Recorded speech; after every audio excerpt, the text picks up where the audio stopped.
and go live. Ah, yes. AI Dungeon.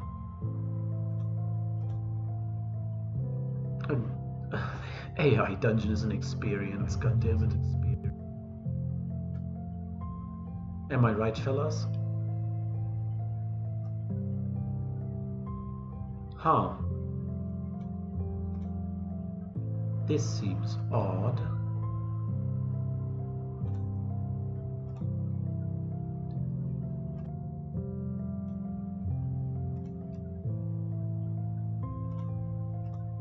I guess. Am I right, fellas? Oh god, it's just a hard delay. Huh. Why is it such a hard delay?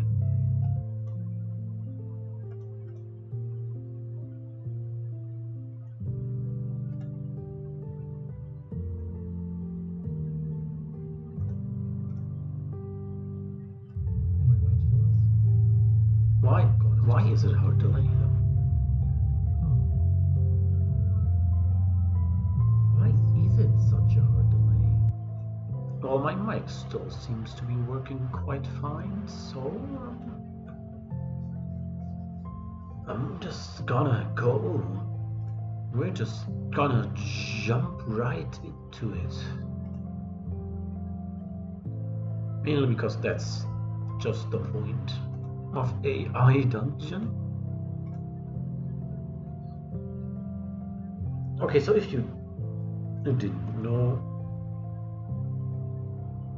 AI Dungeon is a game, or to be more precise, it's a website where an AI creates an adventure for you. It's 100% text-based, so you know, that's a cool thing. We're straight going into fantasy. The always horrible question, what are we? I think to warm up a regular peasant could just work for the warm-up. Our character's name. What seems like a peasant name in the Middle Ages?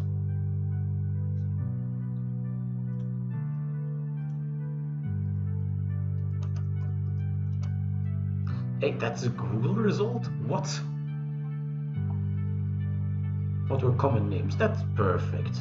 I don't need female names, though. Did medieval peasants have surnames? Good question. I want to know. Give me names from the Middle Ages, please. Oh god, there's a lot of stuff on here. Drake. You know what? I like Dietrich. Let's go with that, man. Generating my story. Perfect. Peasant living in a small village in the kingdom of Larian. You have a pitchfork and nothing else. You dream of getting out of your village and having an adventure. You go to your fields and begin working. You look up and see a large man in dark clothing stand over you. You see a sword hanging by his side. He pulls it out and tells you to get off your tractor. You comply.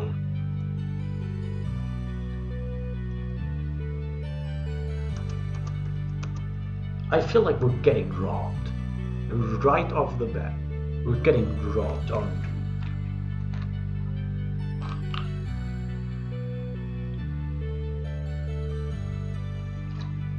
What? It's already showing its amazingness. The man pulls out a chair and sits down. He says his name is Dietrich. Wait, that's my name though. He asks you where you're from. You reply with the name of your village, but you say you want to leave. Is he be from the future? Please, oh great bard, tell me. He tells you that there are some men in small houses on the edge of the village who are trying to kill your family. He says if you tell them where your family lives, then they will not kill them.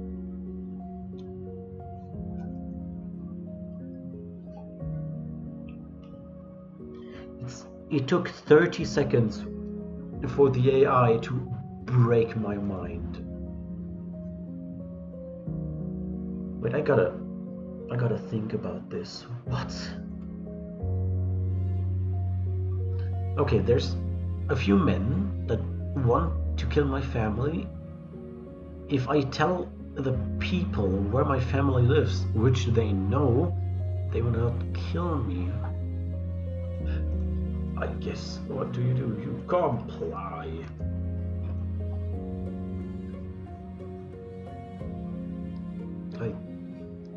You tell the man what the man in the houses want, he tells you to go back inside, and when he stands up, knock the table over. The man gets up and walks towards you.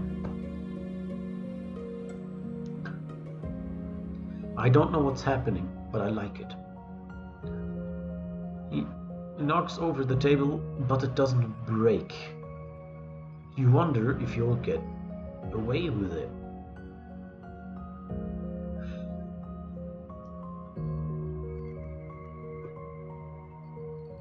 I think the AI is having trouble with this story, not gonna lie. You will decide to run down the road. The man runs after you, but trips and falls over. You get away. You see a man in dark clothing.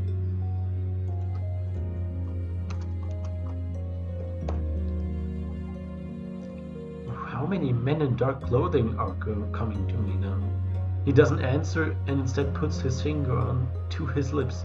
You ask him who he is, but he just says quietly, "Shh." You notice a wagon.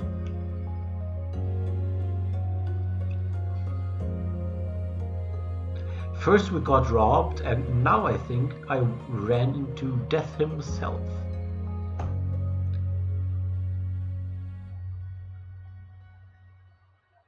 Two men in dark clothing approach you. They take you to a house where you are tied to a chair and have something covering your face.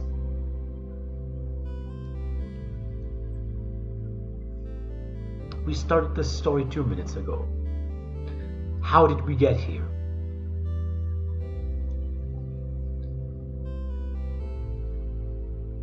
It burns, so you try to get it off. As your hands are untied and the cloth is pulled off your face, you notice a difference in how the people look at you. Oh God, what happened to me? Enter. Oh no. After you are free, you walk outside. The sun is setting, you look around and don't see a sign of the two men in dark clothing. You decide to follow the man. The AI is having a lot of fun with it. You notice a man dressed in black clothing. That's the fifth one this story. You run up to him and ask, "Who are you?" He replies, "You can call me Mr. Scars. We are supposed to be working for the enemy." Who is the enemy? What? Oh no, they're already getting a bit overcomplicated. Mr. Scars looks at you and says, "You shouldn't speak so much. It's not polite. What did your mother tell you?" You reply, "She didn't say." Good reply. That'll get him.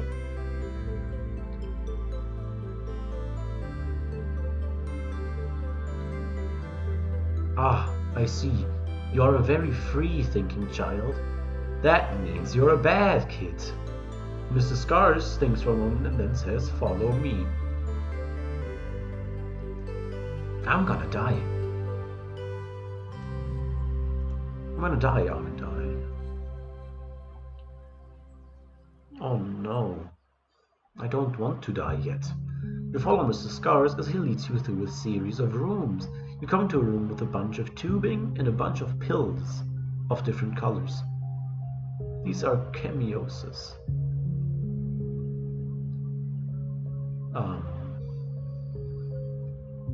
I thought we were living in the Middle Ages. He explains, some make you feel nice and some make you feel really nice. There are even a few that make you feel not at all. Depends on what you're looking for, I suppose.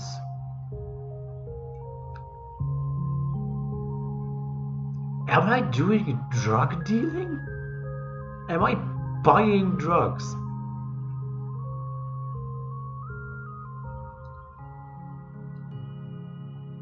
What the fuck? Oh my. This is not even the worst thing that I've seen today. He walks over to a table and picks up a revolver. This is a manslaughterizer. It shoots bullets made of chemiosis. He wants to shoot me with drugs. The perfect crime. He looks at you and says, "Which would you like?" Look at the choices and see a small one, a medium one, and a large one. A medium, please.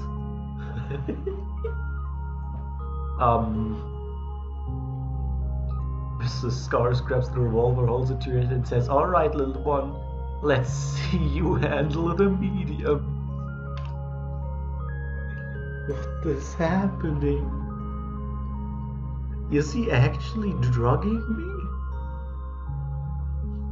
Before he gives it to you, he looks at you and says, "Don't go using it on your parents, that would be bad." You are handed with the revolver and told to follow him.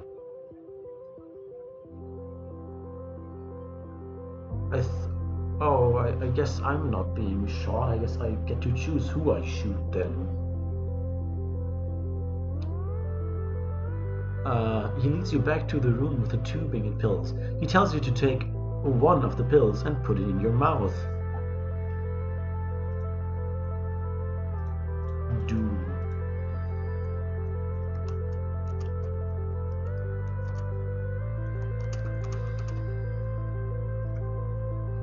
To remind you, we started as a medieval peasant and we're doing drugs now.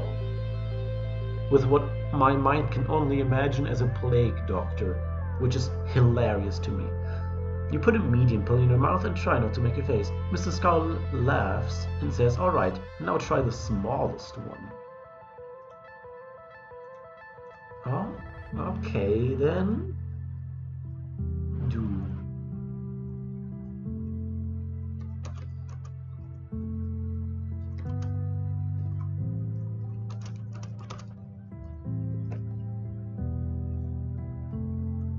Not mine. We have to write in second person here, which it's kind of confusing. Put the smallest pill in your mouth and again try not to make a face. Mr. Scar laughs and says, "Okay, now I want you to put the medium one in your mouth." But I just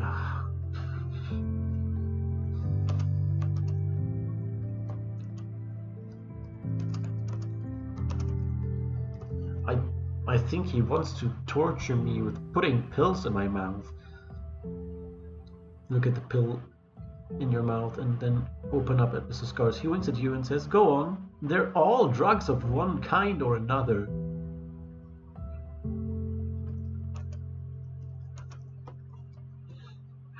Oh, what the? How? You put the pill in your mouth and swallow it. Mrs. Scars takes you to another room and says, "All right, let's get you measured." Hey, you're back today.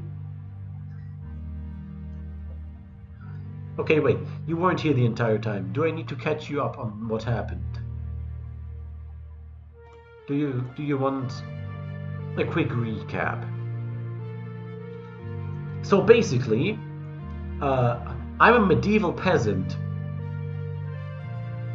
And a man in dark clothing came to me with a sword and said that some men from my village want to kill my family if I didn't tell him where they live, which is already weird.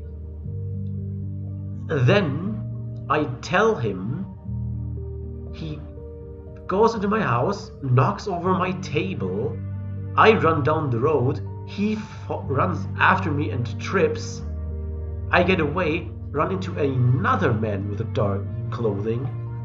He has a wagon and two goons who sack me, put me into a room, and then the man unsexed me and took me to a room with pipes, and he gave me a gun that shoots drugs, and now I'm doing drugs.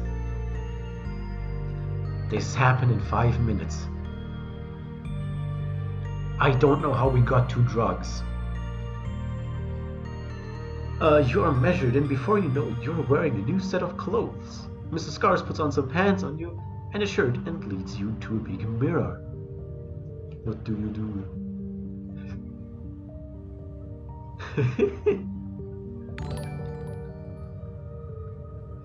Thanks for the follow and host. Oh my. Shut up and take my follow. Yes, a certified funny man. This is the weirdest thing that has already happened. I'm gonna look in the mirror quickly.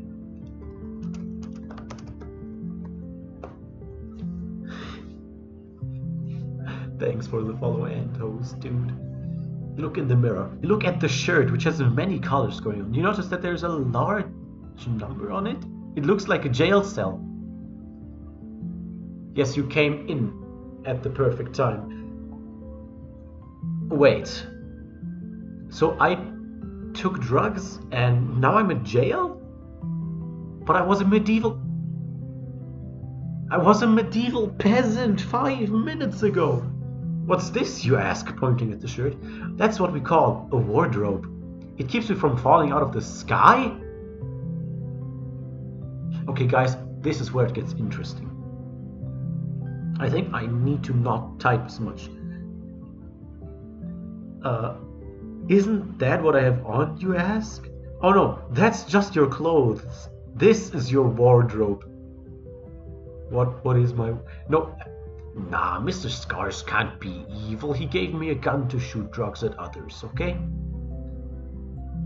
You look in the mirror and touch your shirt. You like how it feels. It's pretty crazy in here. Do you have a phone I can use? Sure.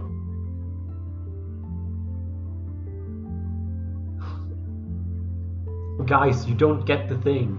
I started out with getting threatened for my family's life, and then I got kidnapped, and now I'm in jail. I think. Or I'm in the sky. I don't even know.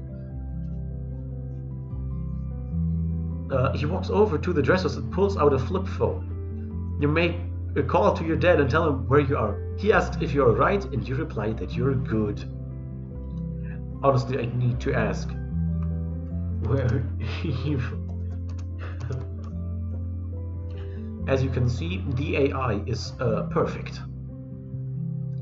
If you didn't already know that. You look down and realize you don't even have a clue. You go back looking to the mirror and touching your wardrobe shirt. What's this button do? Oh no. That's not a good sign. You say, pointing to a button on your shirt. Oh, that makes the shirts come in styles. You can add more or remove them if you'd like. It's shirt customization IRL. What? Do I change clothes often, you ask, a little concerned? Oh no, just when you're measured, or if you buy clothes.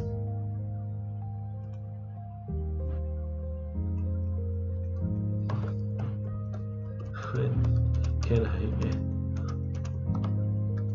get me out of here, please? When can I get out of here? Mr. Scar looks at you for a second and then walks away. Oh, I think he'll be out of commission for at least a week, so you should have someone come get you soon. A goblin. What? Ooh. I didn't even know those emotes existed. Wait, am I being let out already? Why? Well, because it's pretty gnarly injury, I imagine. So he probably won't be able to perform any services for quite some time. What kind of services? The character's asking the questions for me. I love it. Any physical interactions come to mind? No? Well, you're stuck then. Sorry, I couldn't be more help. I don't think I can just go to rehab like that. I don't want money, I want to go home. Really, what do you have there that you'd be willing to give up? My freedom? You know, freedom is pretty important to me. And I'm not even American. Well, money is always an option, though I doubt you'd want to leave those confines. He probably keeps you locked up, mostly out of spite. He doesn't like kids, I think.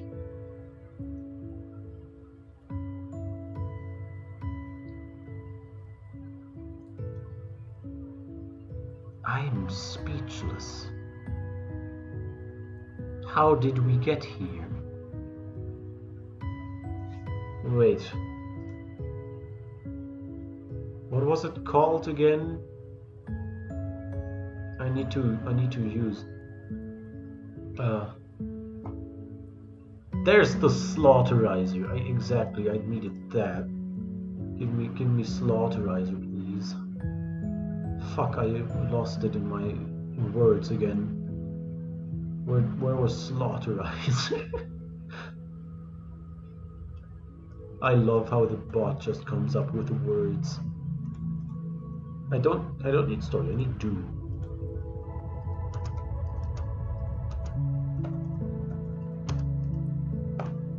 If this doesn't work, I'm going to be sad. You reach into your pocket and pull out your slaughterizer. Look at it for a second, then pull back the trigger. The gun goes off, blowing out Mr. Scar's shit. Oh, God. Yeah, well, rip. Rip Mr. Scar. He tried. He falls back in his chair and looks at you in disbelief. He begins to speak, but you put a bullet through his head.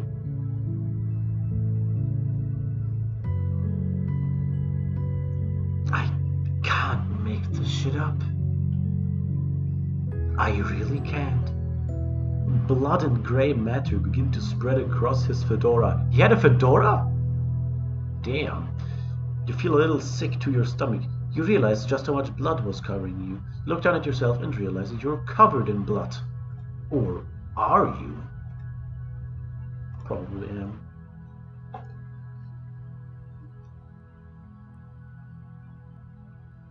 You step out of your clothes and put on some fresh ones. You stand there looking at your blood-covered body in the mirror, feeling like this isn't really you. You don't feel good about yourself. I'm gonna do what's called a pro gamer move right now.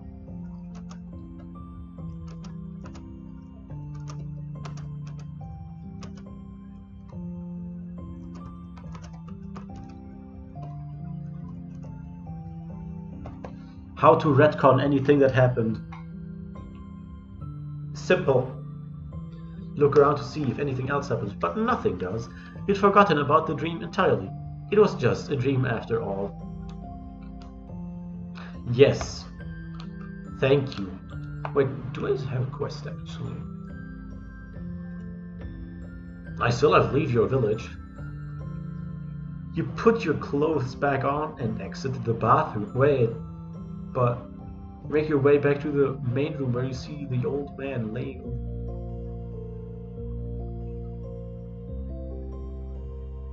What Inception level of stuff is this? What? You put your clothes back on. What? This story is getting interesting.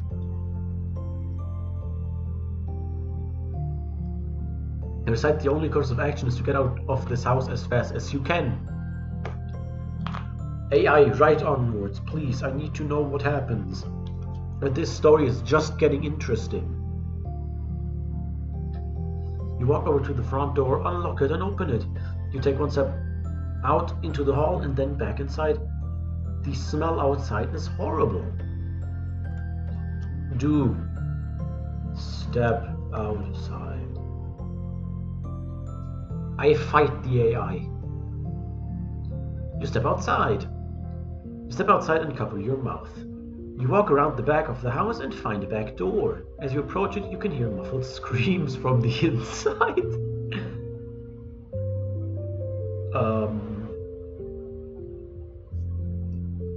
Walk away from the house. I don't want anything to do with the muffled screams. You enter the backyard and find your way to a fence surrounding more yard. You walk around it until you're at the end of the block. A car is parked there with the driver's door open.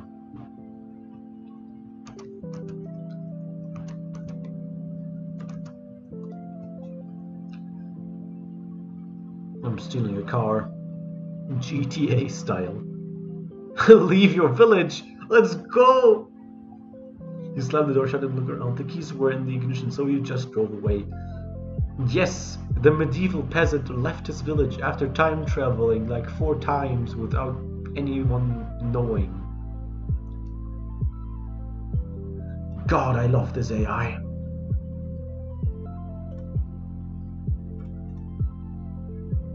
You know what I'm gonna try?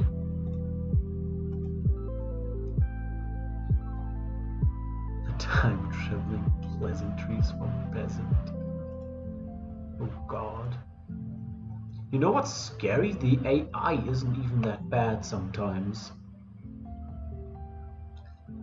I did a thing earlier today, not on stream, just by my own, where I tried to imitate a show with the most basic details, and it somehow pulled names and plot details from the actual show, and that's just scary because I never gave those details.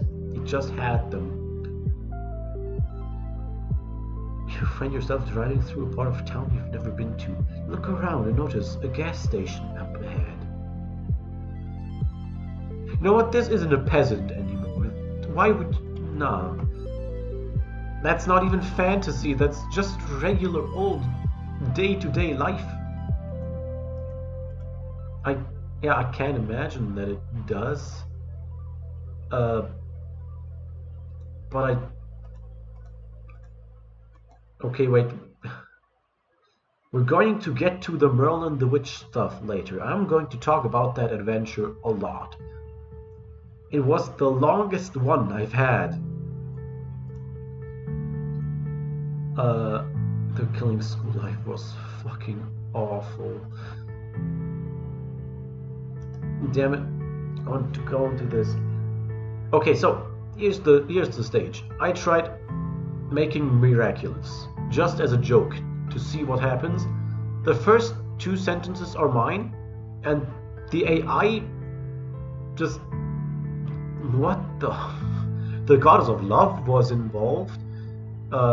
It took one of the names from the main characters out of nowhere. Right at the end, I stopped because it pulled another name out of nowhere. So you know that's weird. I'm gonna talk about Merlin while I'm doing another one. You know what? That's good. That's a good deal. Unless you guys want to see the Merlin story, which trust me, you might not want to. Rogue. I haven't done Rogue yet. Enter your character's name. I'm Rogue. I'm Rogue the Rogue. You are Rogue, a rogue living in the kingdom of Land. You have a long steel dagger and the length of rope. If a specific thing is played often, such as people joining the show or game, the AI will start to slowly learn about it. You know, that makes sense. I slightly doubt that enough people would actually give it the details from Miraculous, but I mean, maybe. Why do I have a rope? You walk down the city street looking for somewhere to steal from. Look around and see more than a few shops you could easily break into, but the risk is not one you are willing to take. What is my quest? Steal enough to retire. Oh my, that's nice, that's funny. I want to steal.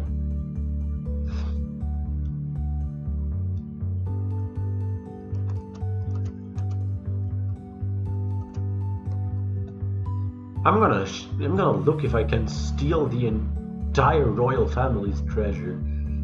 You walk up to the castle gates and draw the bolt. You push open the gate and walk inside. In front of you is the castle drawbridge, which is down. That other part of that thing is actually in the AI's original training data. I don't know. Could be decently unlikely. But it did the thing. It worked. It worked. Yeah, that's what happened. It worked, which is rare. Probably not. Yeah. Okay.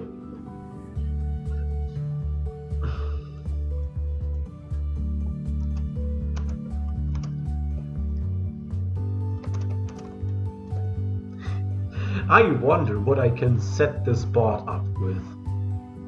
The guard replies, sorry, we're closed for maintenance, come back tomorrow. But I said come back tomorrow. Let's... Okay, this is going to be a non-serious one.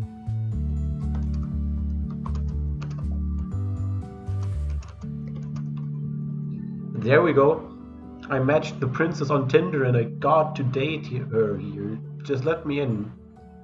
The guard is skeptical and replies, we had a princess here once, but she didn't have red hair, and the title wasn't a bitches. Go ask a baroness. God, it definitely knows what Tinder is. We had a princess here.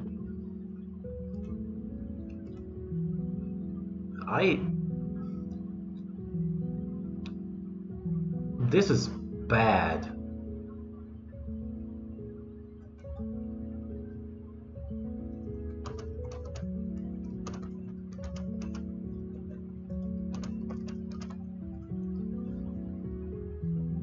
I found the way, boys. I'll give you money if you let me in. The guard agrees and lets you in. You walk down the dark corridors until you find the Baroness. She's a large woman wearing a dress more suited to a wedding than a social event.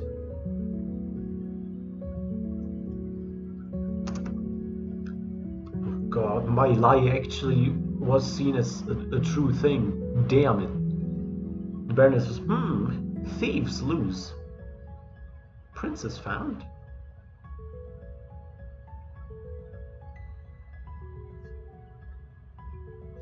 He takes you to the print. What? Oh, you're not going to do the gambling addiction part again, are you? Oh no. You find the princess sleeping in a large bed. She's very young and pretty. You look carefully at her and realize that you have met her before. The memory returns to you as clear as yesterday. Oh God. I wanted to say, don't gamble away everything, and you did. That's your fault.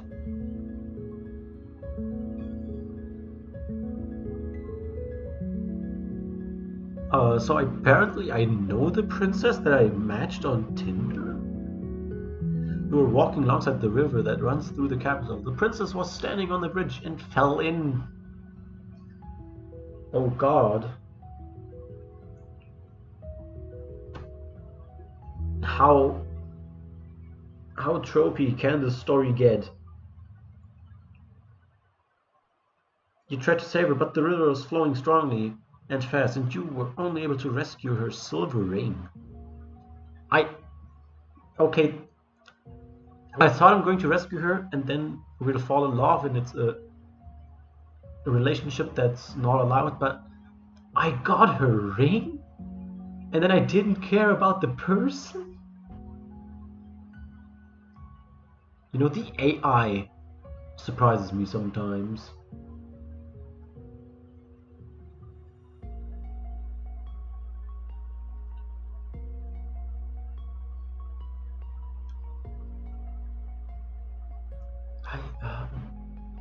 I mean, yeah, I guess I'm a thief, so I would probably only care about the ring.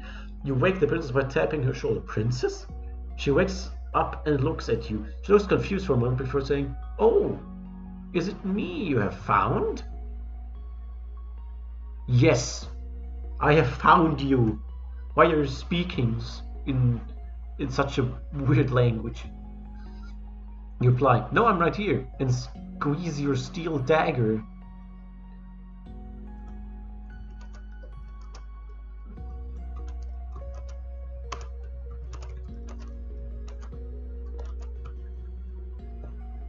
You know, this is the part where I make her believe that I like her, but I'm gonna actually steal her entire family's richness, her riches.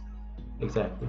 The princess says, "Thank you, kind sir." She pauses and adds, "But I have met you before. Are you not the man who saved my life by swimming down to pluck me from the river?" "Didn't I just say I only managed to rescue the ring?"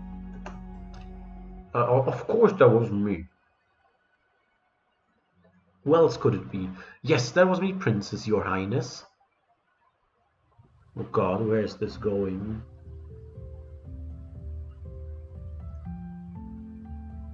"I was wearing this ring when you saved me. Thank you for returning it to me. Now I shall reward you with a royal bouquet in my chambers." Um,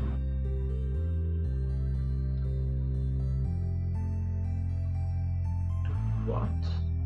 You think for a moment about the princess and about your mother, and you reply, "Well, that would be nice, but I'm not sure how good the food is here. I am in a castle of a royal family talking to the princess about how good the food is. As a thief. You know what? Sometimes I question the AI, and sometimes I don't. This is a time where I don't even know. Well, you'll get fed regardless. I'm not having you go hungry just because you spoke the truth. I said I matched you on Tinder to get in. And then I gave the guard money.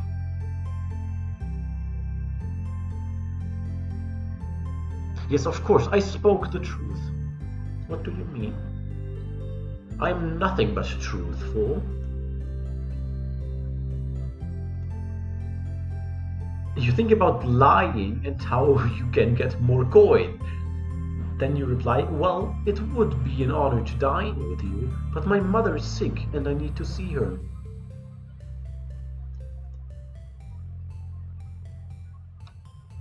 That's the perfect lie. Go on. The princess gives a sympathetic look and says, "Well, please do. I'm sure she will want you to visit her. It is in the past, after all, and there's no reason to bring it up." Aww.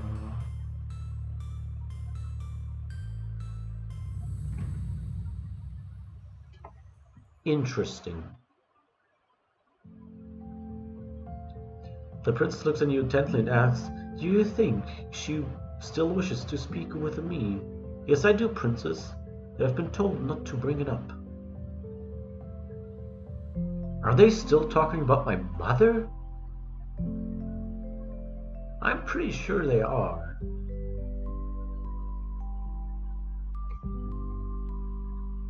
Enter. The princess sighs and says, "Well, she probably is dead by now. I'm very sorry." You think about how to respond. Then you reply, "Thank you."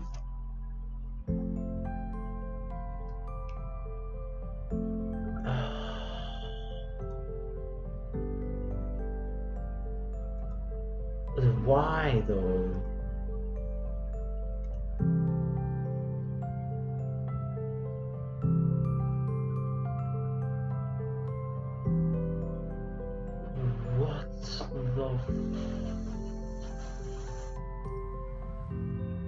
What the princess just hit me with the, your mom's probably dead, just stay here. Did she really just do that? Did she really hit me with that? I need to think about this for a second.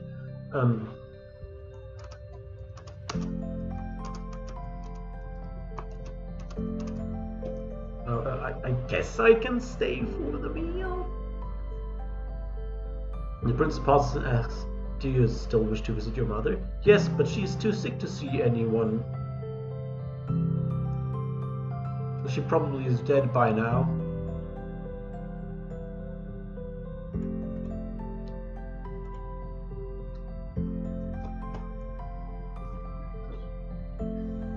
This AI.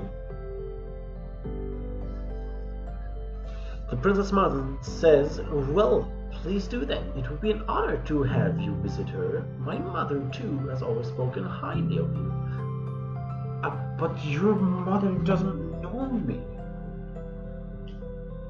Or is there some deep connection that I don't know?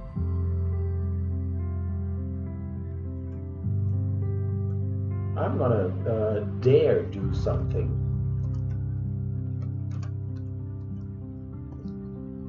If this works,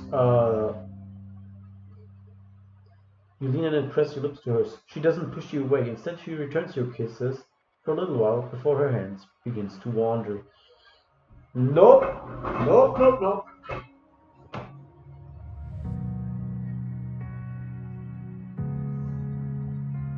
Ha. Okay, let me get back to my computer. I have an NSFW filter on, and this is beginning to be a little bit Twitch TOS, in my opinion. Let's see where her hand begins to wander. To her hair, hopefully. First to your chest and then downwards. When your lips part, she stops and pulls away. "Thank you, you are kind." You reply, "Of course." "But what about your father?" "What about her father?" She looks at you confused, and you continue. "I mean, if your mother died, would he remarry?" She smiles again and says, "Of course not. He's still searching for her." "Oh wait, her mother died." God damn it.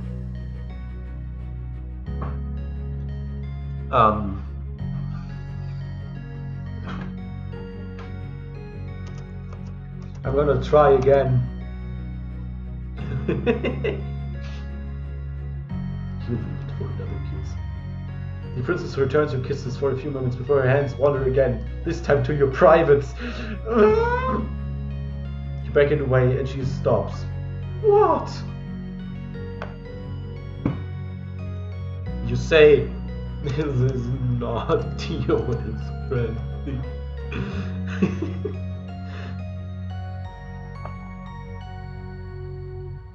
Oh God.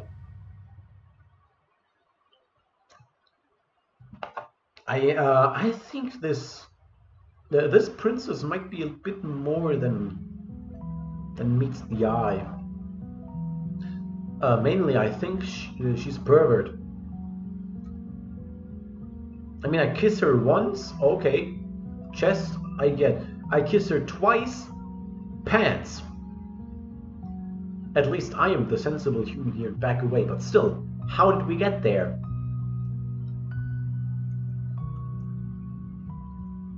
I need a drink. Oh, honestly, you know what? I think this would be hilarious with alcohol, but I don't have alcohol, so who knows? Stab her. I'm just gonna let the AI do its thing for 1 or 2 more turns and see what happens. This is getting blue. Twitch on the loadout. Yes, I know. He replied, "Well, you should know what happens next." She replies in a confused tone that she doesn't know what you mean and continues with the act.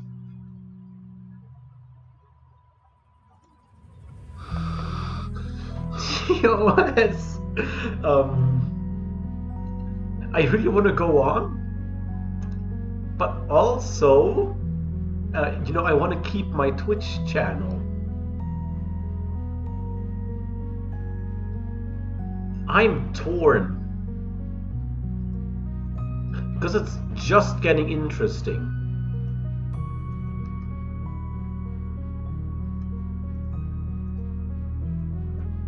Just leave the scene and play it later on your own. You know, that makes sense.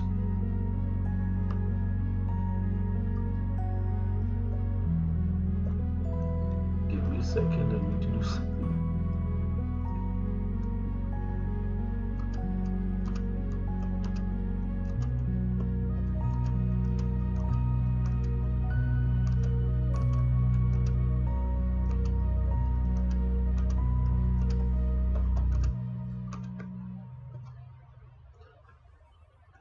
Okay, oh my entire friend group is together in a Discord and I can't join them because I don't play League. That's very sad. Anyways, I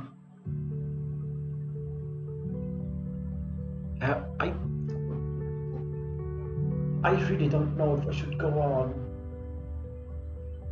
because I know what happens next. Yeah. This is good. This is going a tiny bit too far for Twitch to handle. I mean, I didn't even want to go in that way. I wanted to kiss her for a nice little finisher, but not just like this. Nice. I wanted to kiss her to end it, but I didn't think she would go that far, man.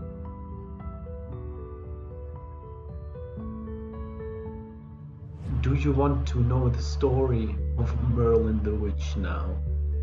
Or should we play one more before I reveal this? This 120 action, 1 hour long behemoth. Get banned off Twitch, somehow don't, and get Loot on stream. Stab her, or leave the scenario and play it off stream. Good idea. I could also, I don't know if Twitch has age or I don't think it has age. I don't know. I really don't. This is a wild ride. This entire scenario happened with no setup and random fantasy part. And there's a reason why it took 1.5 hours to finish. And I'm pretty sure I wasn't quite finished. Wait, no, it was finished. It even wrote the end. The AI wrote the end. I didn't. It did. You know what? That's what I have Twitch pigs for. Why else would you make a poll thing?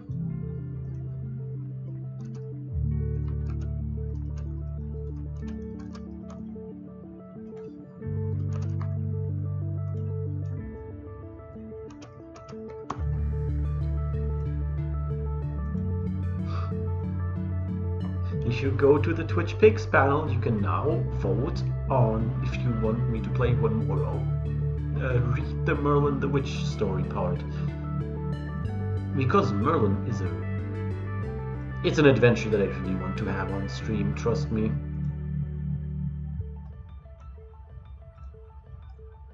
Do it. The reading.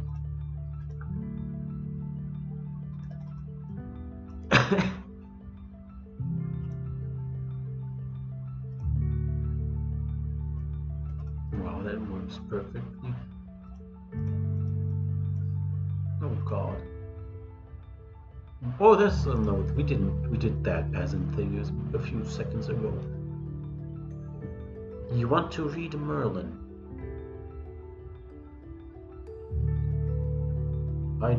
No, it didn't get lewd. It just went very off the rails. Let's just say that. Okay. Let's just start from the beginning. The setup. We were Merlin, a witch living at the edge of a kingdom. We had only a wand and a pet named Skra. Don't question it. I was in a swap hunt, mixing a magical potion, when someone knocked on my door.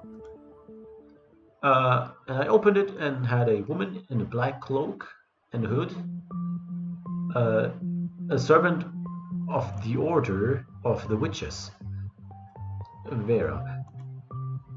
Before we go on, I don't have world info here, which is very sad, but I did have one thing. Wait, I need to go into play for this. I had a pin with my life goal is to attain the powers of a god through a potion. So that was an interesting setup, in my opinion. Basically, the servant of the order took me to the Grandmaster. She took me to a small village uphill to the Grandmaster, where I entered a room with the other witches of the Circle of Witches, apparently. In the room was the Grandmaster, Delilah Copperspoon. Amazing name. And the Grandmaster had a few questions for the entirety of the Witch Circle.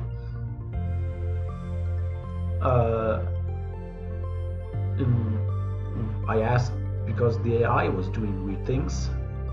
The next thing was a man and a woman were searched for in the village, and they wanted to know if the witches had seen anything.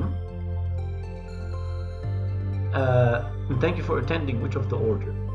That's what Vera said to me, and I just casually mentioned I wasn't a witch of the Order.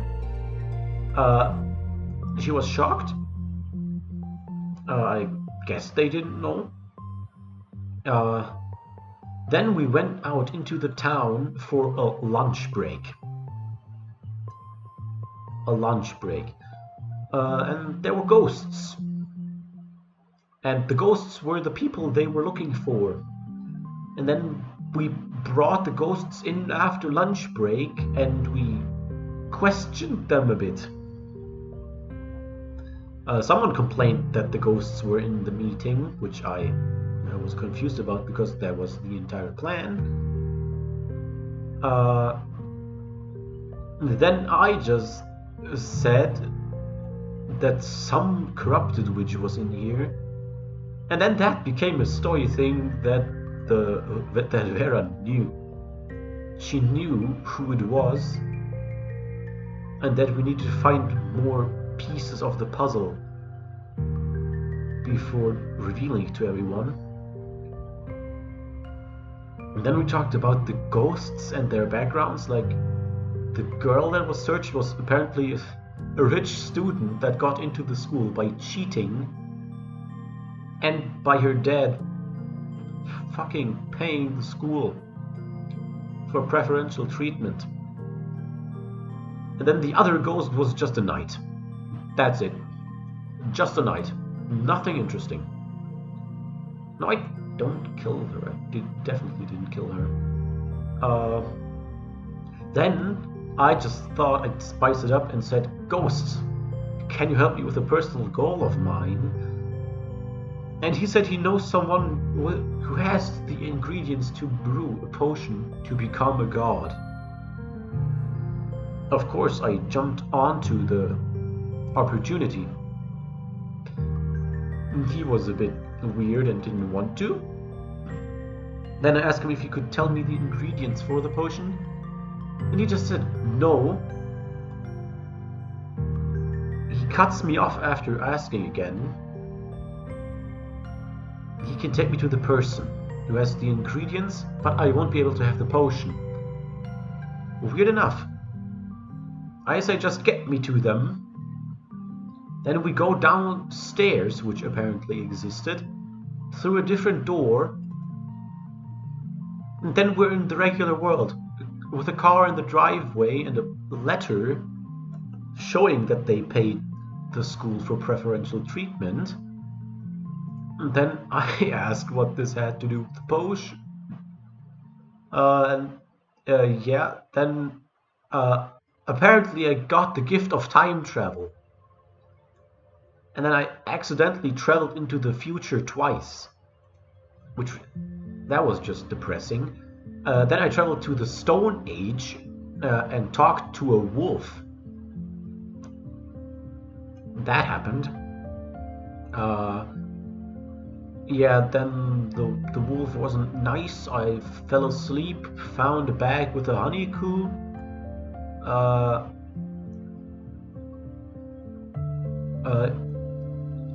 You shout as the bag opens and the honey continues to pour into the ground.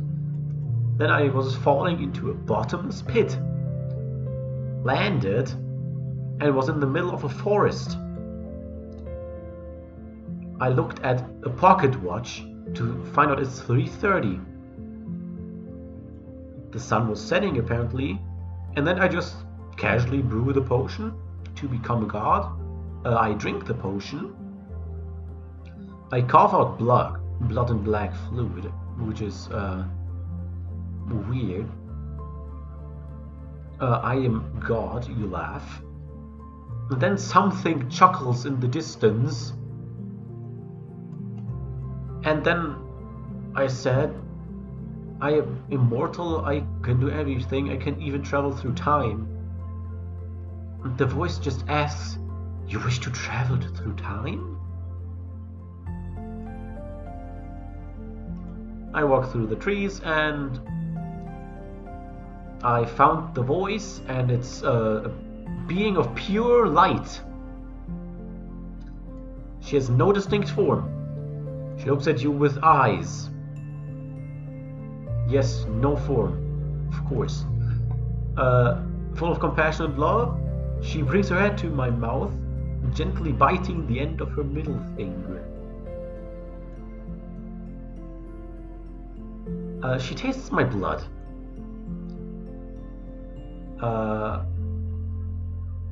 Do you like me? The being's eyes smile. I don't like you, I love you. Huh? I am glad you think that I can help you realize your true potential. I ask, are you also a god? Yes, I am a god. So am I then, I say in excitement.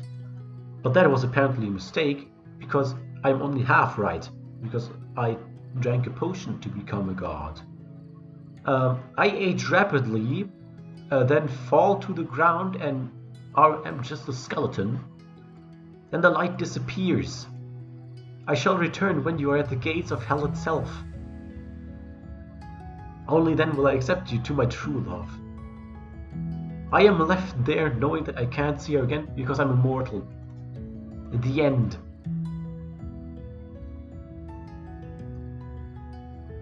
I didn't do a lot there, but it was the weirdest stuff that has happened to me yet.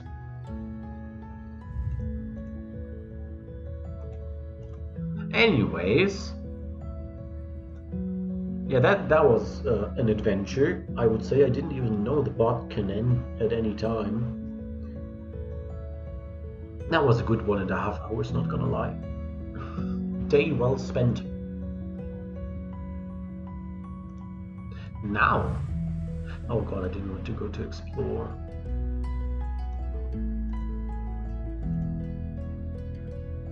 You want a lot of death.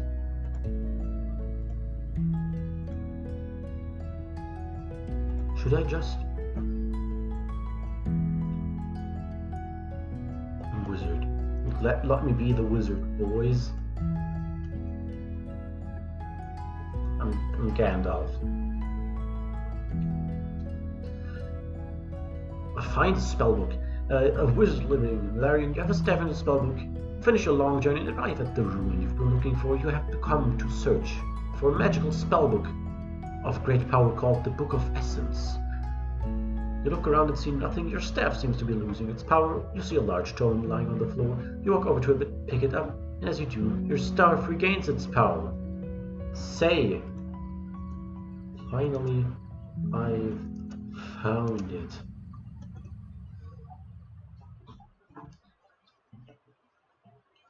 Hell yeah! You stare at the book at your hands. As you hold it, you feel a surge of power run through. You notice a red insignia on the cover. It looks very familiar.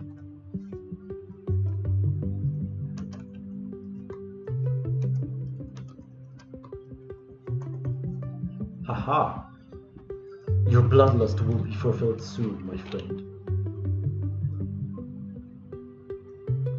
And this book is the Death to the Universe spell. A very powerful spell indeed. Not only that, it is quite easy to cast. You smile relieved that you have not wasted a journey.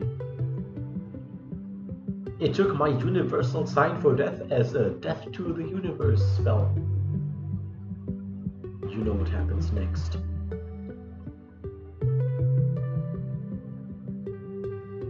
I'm speedrunning being a wizard.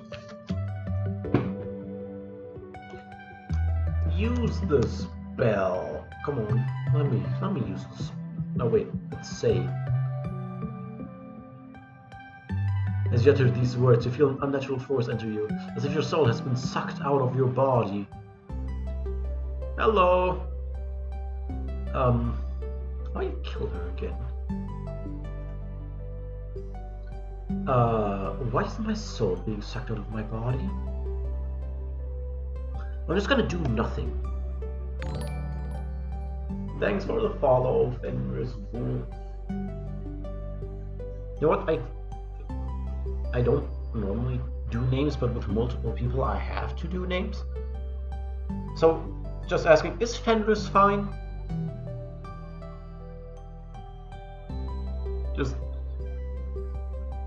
yeah, that's basically my question. As you... you feel unimaginable pain. Okay, got it. Unimaginable pain as your soul is destroyed. Seconds later your body dies and disintegrates into dust along with the Book of Death. Did everyone just die? I mean, I said I accidentally created the Death to the Universe spell, but now the book is alone.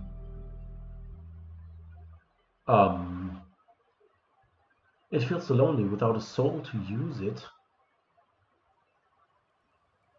This is dark.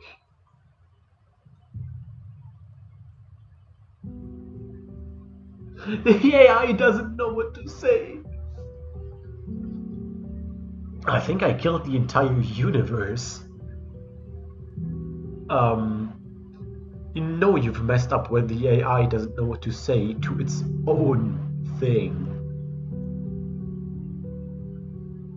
I think I lost. That's just it. I think I've lost. I think everyone's dead. I didn't do my quests, sadly. I mean, I found the book, but I couldn't learn the spell. Let's try again. And this time, let's not kill the entire universe within the first 15 seconds. We'll stay with fantasy, because that's the best one. Noble princess, knight, wizard, witch, ranger, squire, peasant, rogue, and fairy. There once was a wizard who accidentally threw a mighty artifact on his opponent. He attacked to the ground, razing the entire city in the process. You know what? This is an epic story. There once was a wizard who used an artifact of eternal destruction to kill everyone on accident. Perfect. Enter your character's name. Honestly, I don't know names. Especially for a princess. Should I'm so close.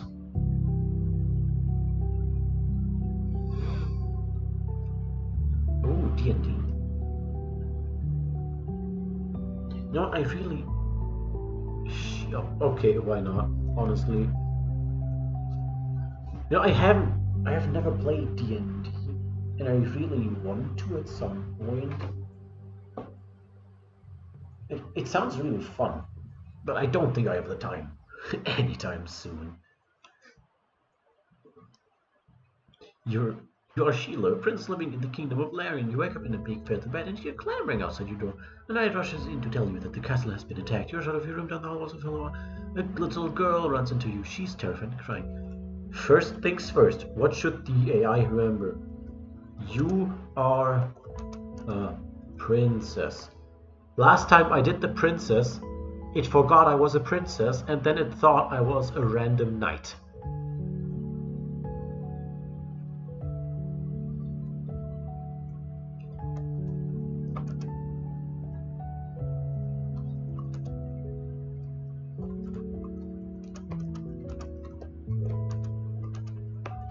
That's all it needs to remember.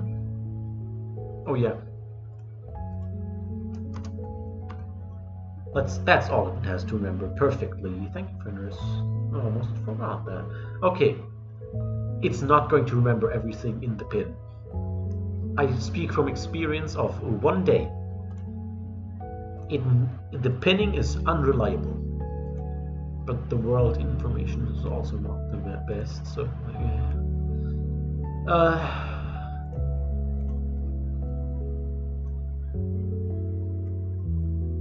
What is happening? Why are you crying, little girl? I'm invested already.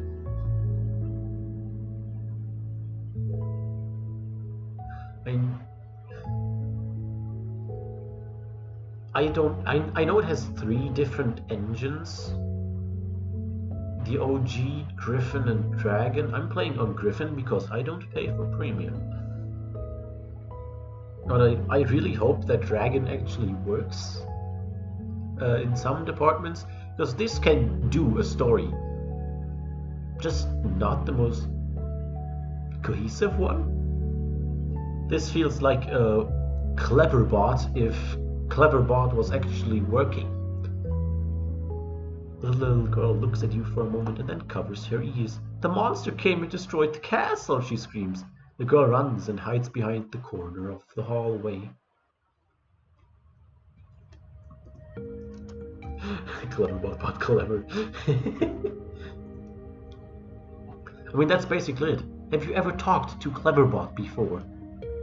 Cleverbot is an idiot. It's hilarious, but it's the truth. You could be talking about something completely regular, and then he would switch to something so unrelated, you asking where he got that. The girl is startled and jumps at you. She bites your arm and rips your shirt open. You push her aside and run down the great hall. Either the girl is the monster or she's a zombie. The Cleverbot can get stuff.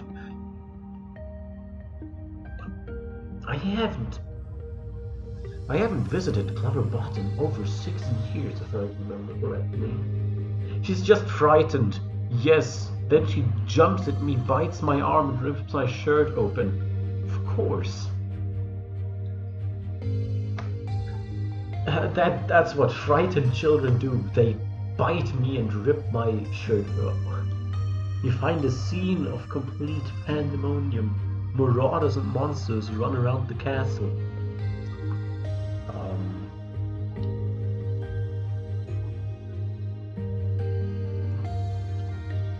Doom.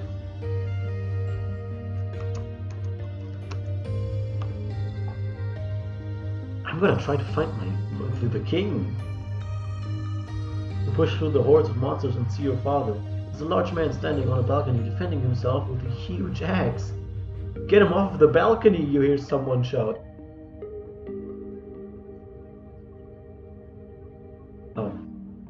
Wait, is that someone hostile trying to kill him? Or someone nice trying to save the king? In the middle of the chaos, a raider shoots your father with a crossbow. The bolt enters his body and he falls off the balcony. Ah, that's how they meant it.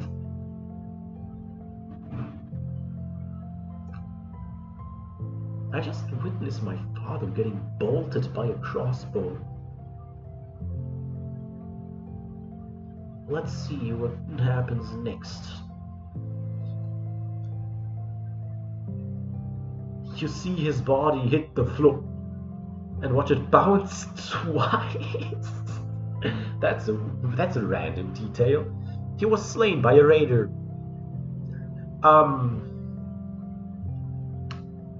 You know, now is the time.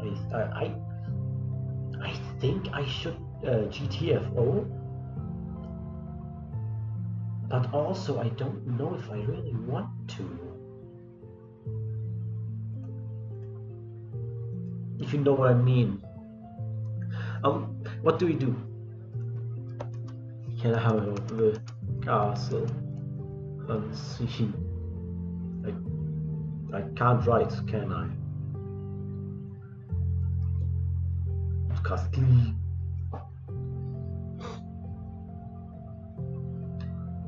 Does this work? You run through the castle, evading the grasping hands of the monsters. You come to a side door and duck inside. You find yourself in the cellar of the castle, where you hide behind a barrel. Can I drink some wine?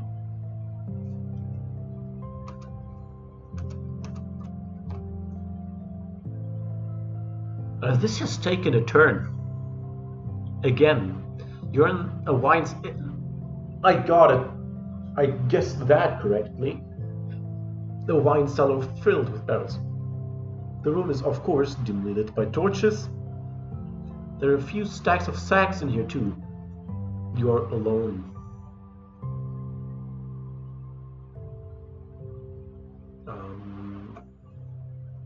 I don't know if I'd like to be alone. You see faint light at the end of the room, and it dawns on you that there is a trap door to the cellar below this one? The cellar below? I'm gonna open the sacks real quick. There's another cellar under the cellar? You find yourself emptying the sack, opening it, and then finding nothing but dust. You put it back and close it. Dust or no, it's better than nothing. Should it? No. I don't know if I want to go in the dungeon. Of course I'm going in the dungeon.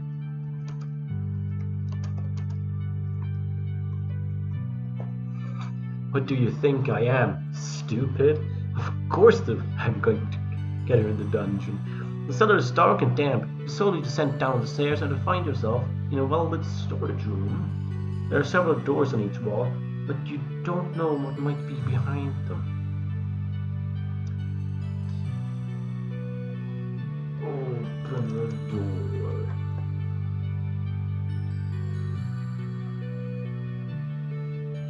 You open a door to find another dark cellar with a few dozen barrels stacked haphazardly on the floor. I don't know. It's not much of a cellar storage room though. You're at a loss as to what to do next. You hear some noises coming from the front of the house. What house? I'm in a castle that's being attacked.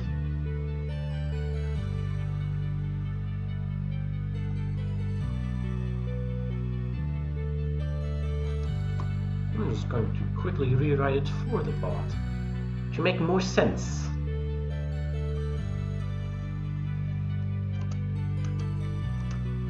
I want it to be interesting. The invaders attacking? I don't think so. Check out the room in which you heard the noises. You find some cages filled with rabbits, guinea pigs, and other small animals. There's a staircase leading up to another level. So we go back up.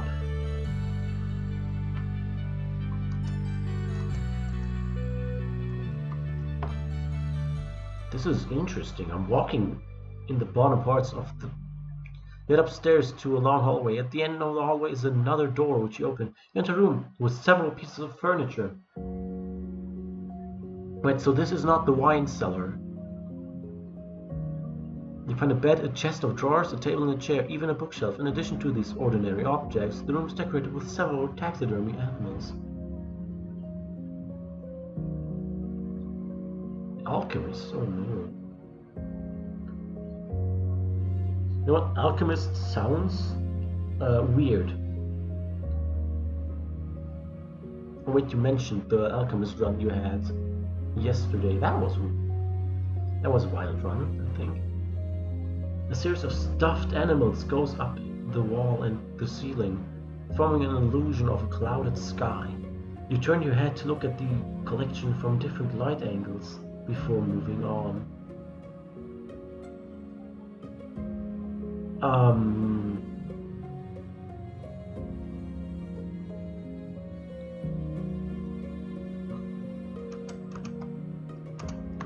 I don't want anyone to answer. If anyone answers,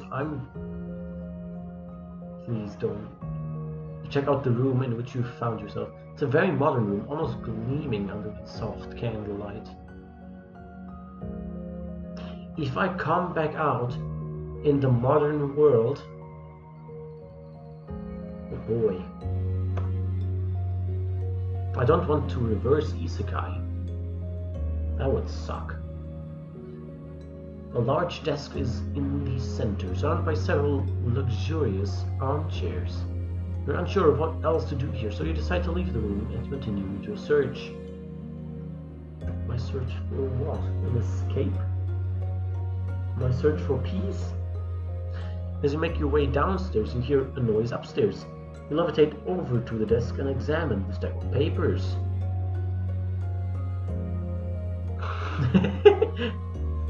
Just say no to them. The Philosopher's Stone is yours, not theirs.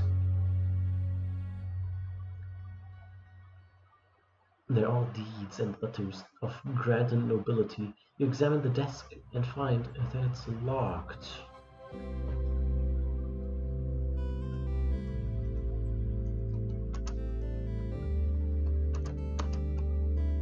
I'm gonna break open that desk.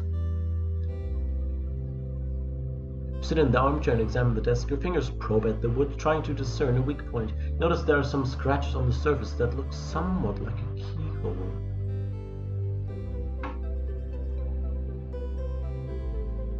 Just a random alchemist running an alchemy shop in town. You didn't have it and didn't know about it. Wow. Just say you have it and give him a random stone. That would have been better. You run your fingers over the grooves, testing to see if they are indeed keys. You'll find one that's slightly different from the rest. You press the key into the lock and turn it. I mean, I got into the desk somehow.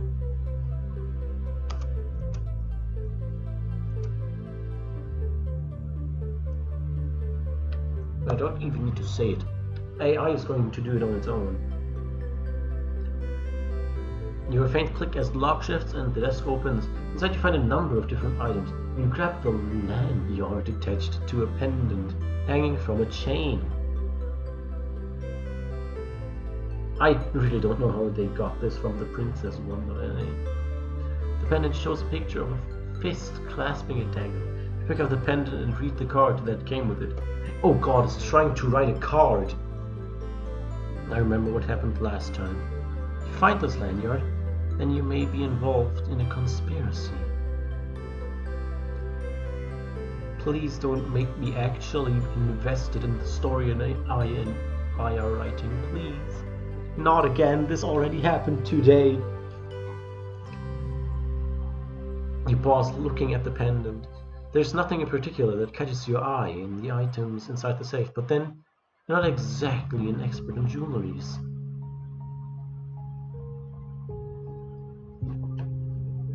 What?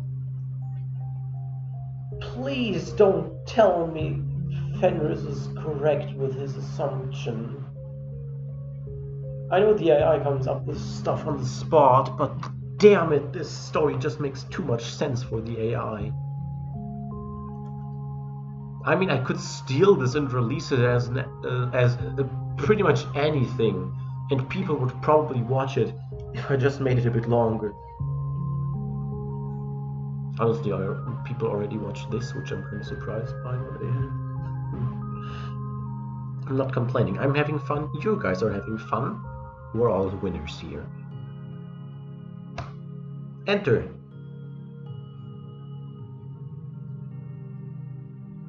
It's not until you pick up the last item that you find something interesting. It's a large key which seems to fit the safe perfectly. You slide it into your pocket along with the pendant. taxidermy loving guy, mage. A conspiracy. How could this conspiracy be? Damn, I really wish I had sound effects right now. A laugh track couldn't hurt there. After a few moments, you decide to leave the room, make your way back upstairs and out of the man's house. Apparently, I was in someone's house now.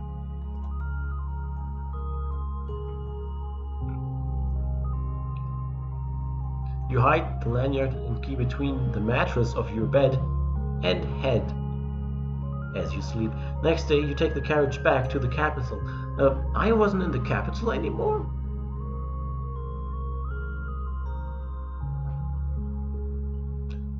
You know, now I've been thrown back into the fact that this is AI dungeon.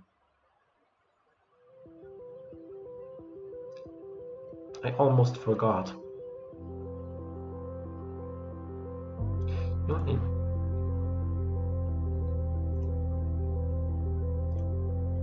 I need to do something. I just feel obligated now.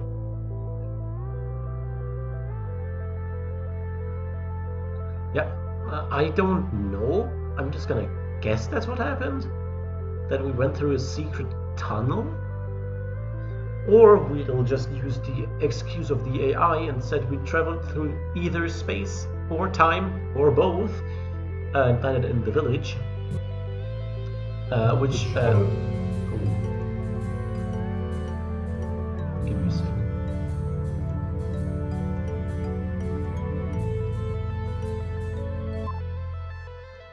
Okay then. Oh, the fuck.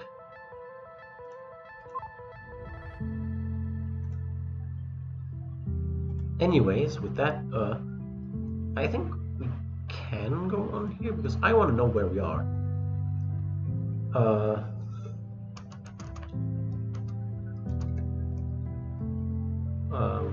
What did we find again? We found regular jewelries and a pendant.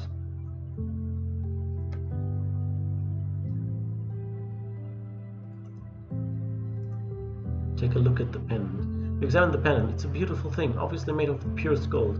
Hangs from a fine chain, inscribed with magic symbols.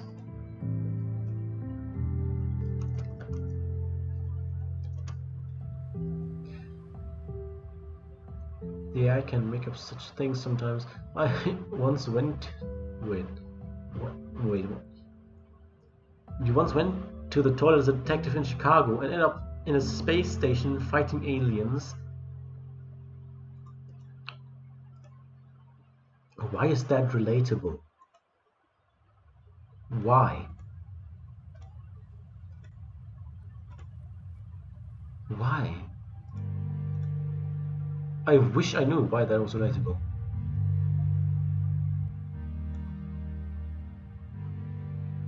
I'm in the wrong tab there.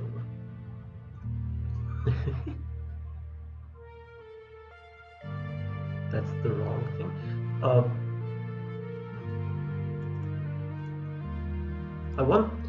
It says it has magic symbols. So you know what I'm gonna do? I'm gonna do what's called a pro gamer move. I'm gonna write this story for the AI. That's good. So I now have a power far beyond what normal people can comprehend. I have the power of sound effects. You cannot stop me, for now I can actually summon an awful laugh track for every time I do a bad joke, or every time chat does a bad joke. Anyways, story, what did I want to do? Exactly.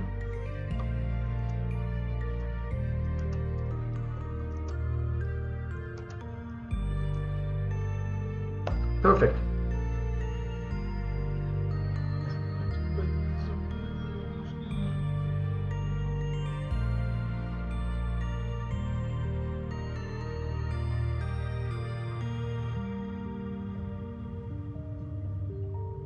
The pen starts glowing magically, and an invisible force starts pushing you back, almost as if you're under the effect of some sort of charm. You reel back with pain in your chest. What in the... What's happening? You mumble before you realize what's happening. You grab the chain and try to take it off, but it seems nearly welded to your neck now. I wanted to have the pendant do something. I didn't want this to happen.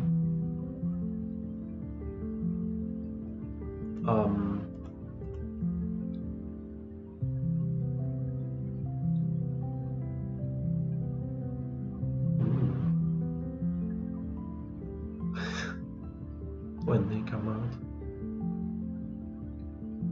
you feel tingly numbness in your fingers. You can't even move them. Fool, he roars. If you come one step closer, I'll... You'll what? The old man stops speaking when you succumb to the effects of the necklace. This wasn't what I wanted when I said it glows magically.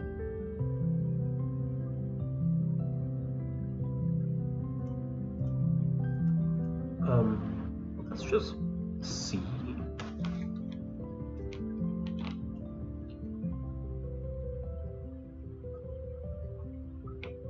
What? You fall to the ground and your body goes into convolutions. You feel your mind expand. And you know that death is near. Then all pain ends.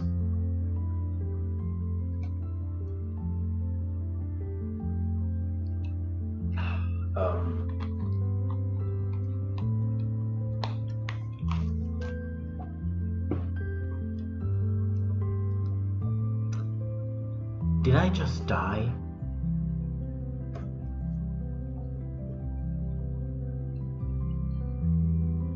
The AI doesn't know what to say.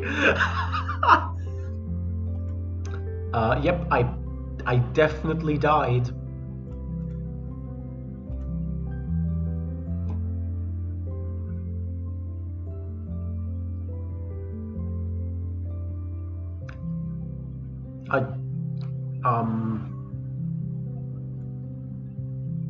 Woohoo! Oh, woohoo is a bit bad.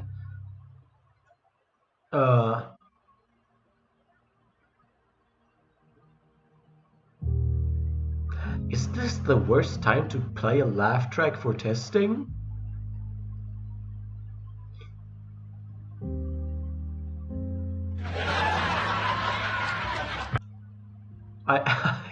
The laugh track works.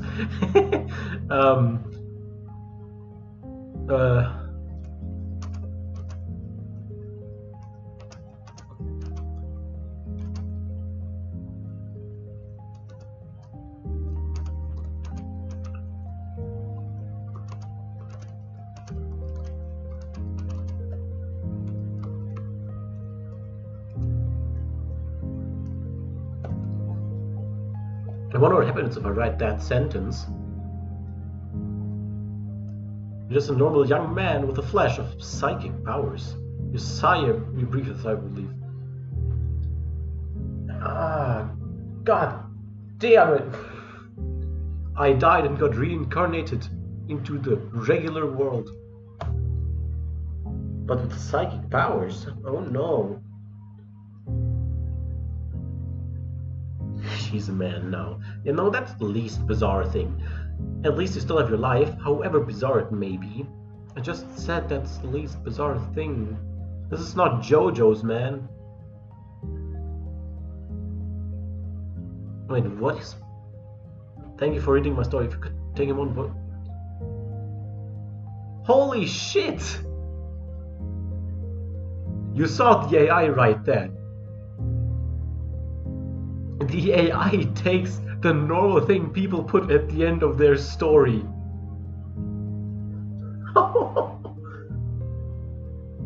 No way. No way the AI learned that. You can't tell me that's actually a thing it does now.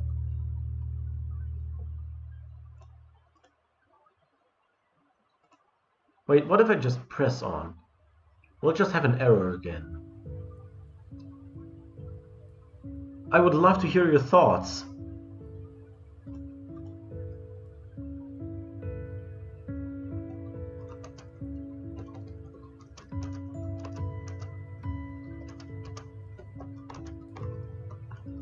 I'm going to break the AI. Come on.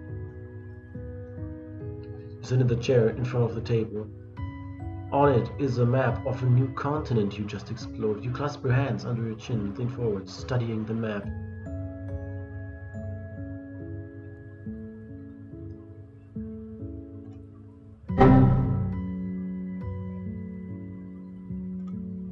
There was fed over 1 million Reddit posts. Oh, yeah, okay. Oh, with fanfictions, stories, and online role. Yeah, okay, then makes sense that it would put that stuff in there. I mean, I hope it's still learning. So I'm gonna hope that Dragon's better. I'm not gonna purchase premium for a while though. Yeah, at the end, this feels weird, but it's gonna be funny. And we'll have a lot of ground to cover. I'd say that southwest of here, there should be a small town. We can stay there so let the crew resupply and take on new recruits. We started another story right there.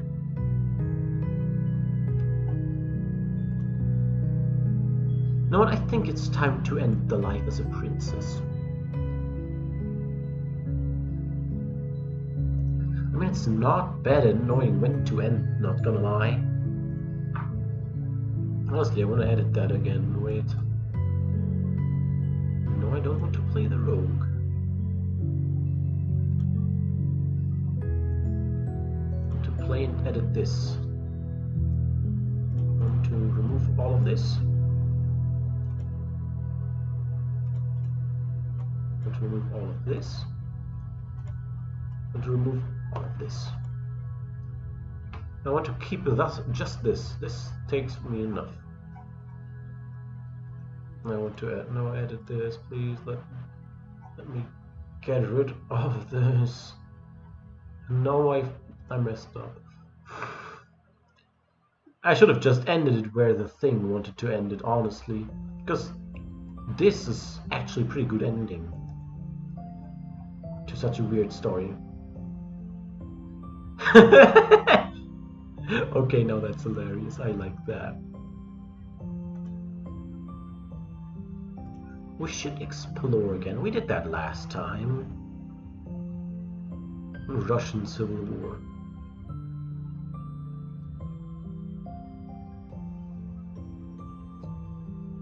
Huh. Why is there a cat boy one? You have a scenario? Yeah, why not? Like, give me the name, or should I just look for your name right now? And if I should look... Well, you don't even know that. Yeah, okay. Take your time. Oh, man. I mean, how did that end like that? I still don't know. Oh, a few months old.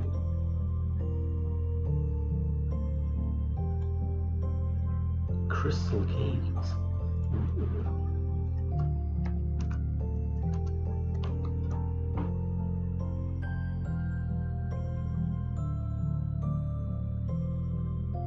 You know what kind of scares me? That it says Retro Games Episode 1. You updated this in August. That's a very nice coincidence. Steamwits. I love that name. How? Oh god, it's based on the old jumping on Crystal Caves. Holy. Build the best you can, mining helmet, land on a strange planet, but love the deal. Time to go into the Crystal Caves. Hey, Then props to the game for making the funniest name I've seen all day. Find enough gems to become rich enough to retire. Hell yeah. There's a small chance that you've landed in a place without any humans, mining equipment, or buildings. And in a place where it's pitch dark.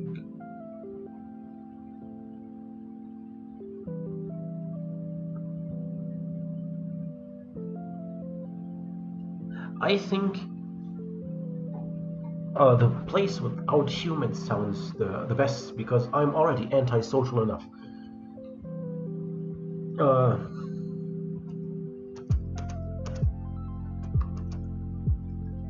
Especially without any humans means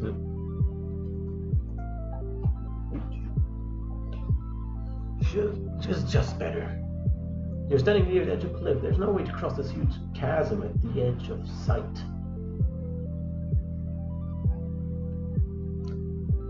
Have I already broke it?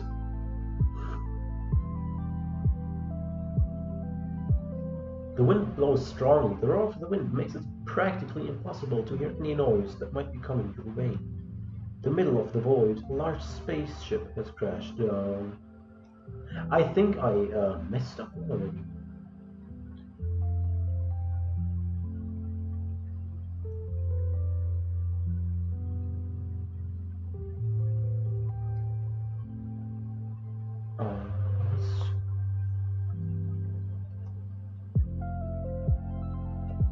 Two figures stand near the ship. One is holding a large gun and appears to be human. The other one is not. He has large wings, 4 legs, and appears to be some kind of insect. Huh.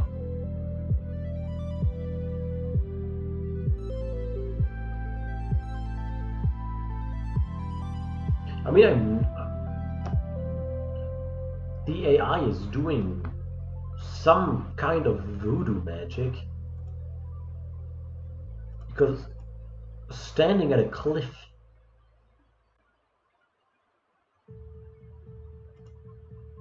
I wonder if this works.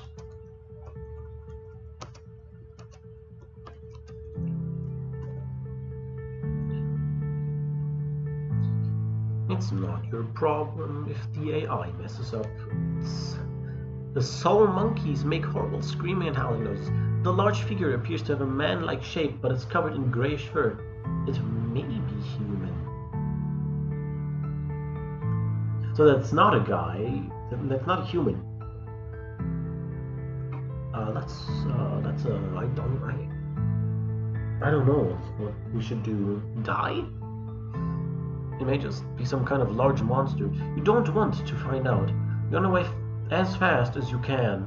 After a while, you come across a mining camp with a slightly better atmosphere.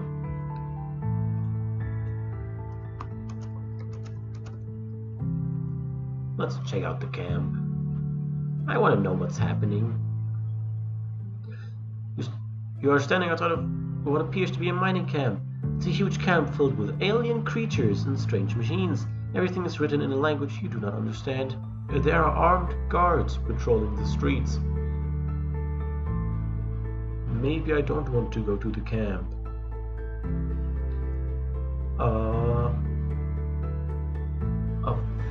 Avoid the guards. Simple. I never thought of mining camp on the surface. Lighting down the crystal caves from the side. Huh.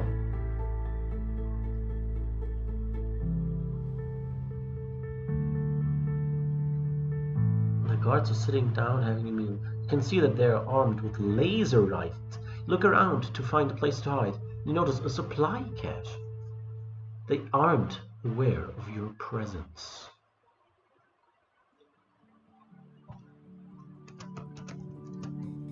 I can write, trust me. Oh, I kind of forgot. You hide in the supply. You hear a thundering sound coming from afar. One of the supply caches has been found out by the guards.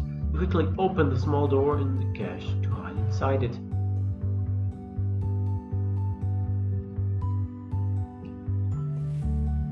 Huh. Honestly, this is weird.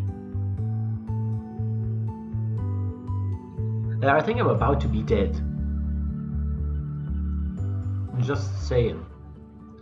The guards quickly find the cache and open it up. Inside you see a strange creature. I thought I hide inside a... It's the AI. Let's not blame it for anything stupid it does.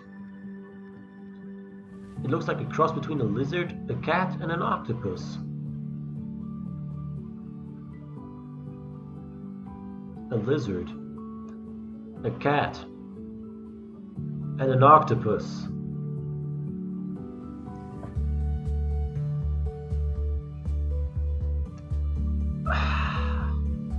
How do people come up with this stuff?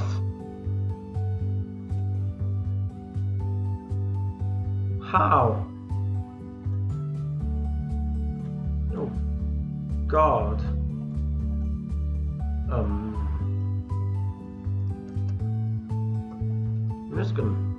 just gonna do the thing, the bad thing. You attack it. You can't figure out how this thing is actually live. The guards fire upon it. Okay then. They fire upon it, but the strange creature has a very high health pool. The guards soon realize they are dealing with something very strange and dangerous. I think we found an immortal being. I think I should get out of the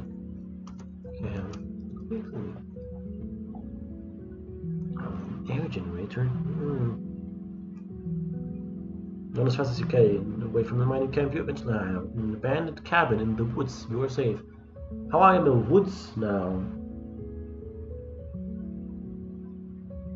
Why am I in the woods? Who got me here? Huh. That's interesting. Your current state of existence can be considered as sort of liminal, between real life and the start of your nightmare. You can move freely in both areas. Oh no. Oh no, this is bad. How did I get in here? I don't know.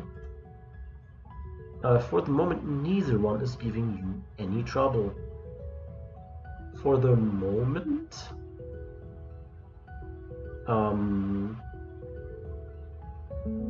I don't know where this is going, and I don't like where this is going.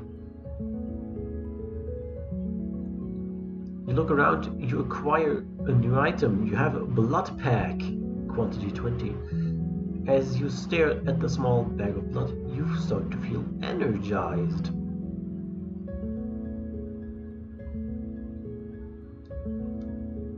I am more confused than I could ever be. You can't remember the last time you had this much blood, although you don't have any actual food in your stomach. You feel as if you could probably go without eating for a week and not suffer any ill effects.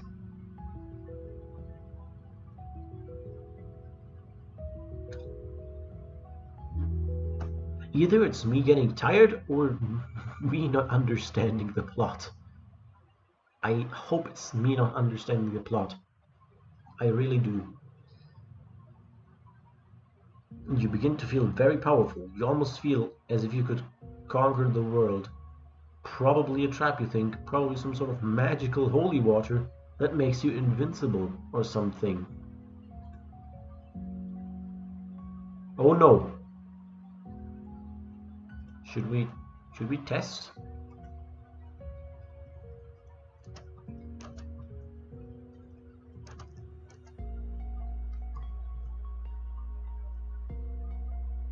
Your original plot was derailed as soon as you didn't go down the elevator. Oh no. I knew I would be able to break this quickly. It's important to remain cautious when changing up your diet.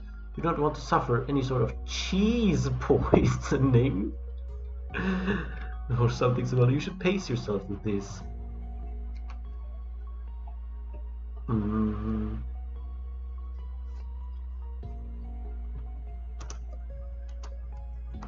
I wonder.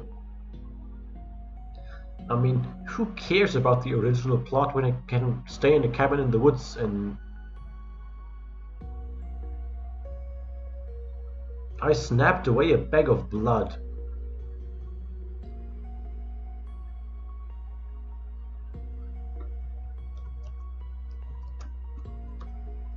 You know what? This has already gone very far off the rails, so why not do this? But find that you cannot. Oh man.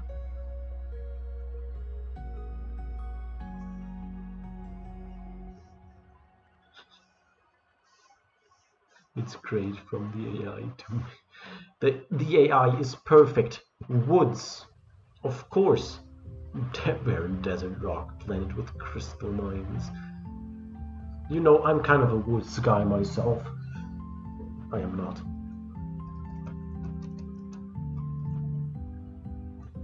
Let's try summoning a demon. Because the devil can't be summoned apparently, which is sad. Nothing happens. Huh? Guess it doesn't work, you think. That is, if they even exist. You decide to head to bed and rest for the night. Aww. I wanted to go and summon a demon. Unfortunately, you can't sleep. The strange noises outside your cabin keep you awake. And the bright full moon outside doesn't provide much light for you to see whatever it is that's walking around outside.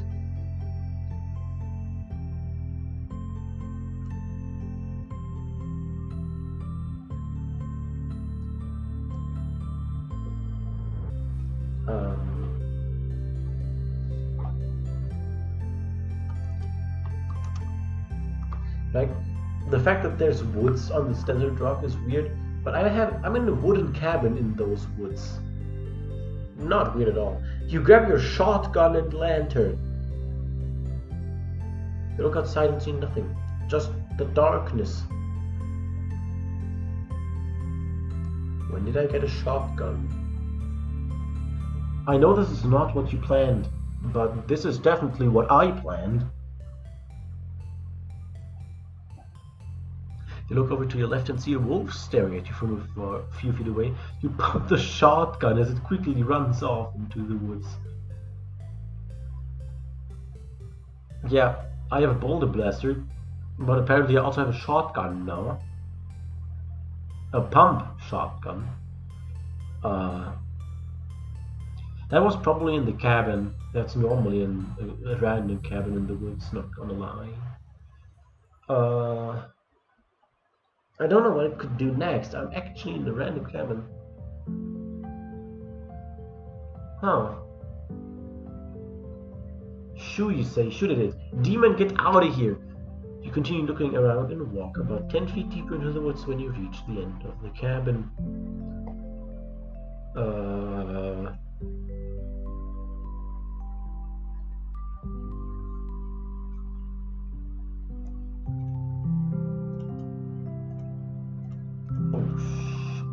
Say that's nice. Wait, what happens when I just say pray? Take out your Bible and start to read. You find that staring at the words in front of you reduces your stress level significantly. Amen. Yes, a Bible. That's normally what you have on you at all times.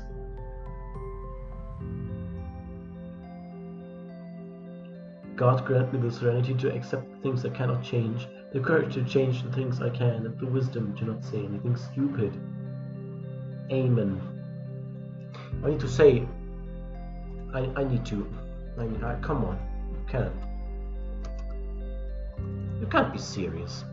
I need to.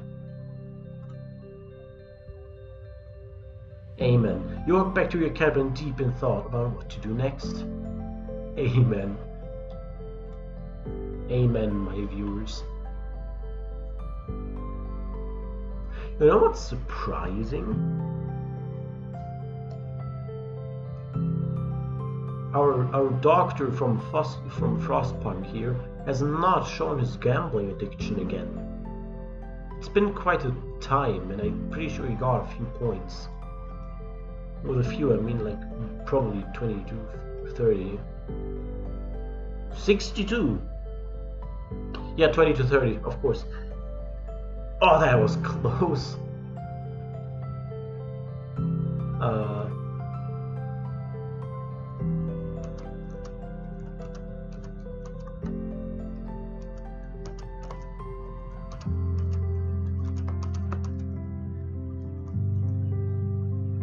Man, you matched 2 out of 3, that hurts. Your words seem to carry to God. He, however, doesn't answer. Fuck.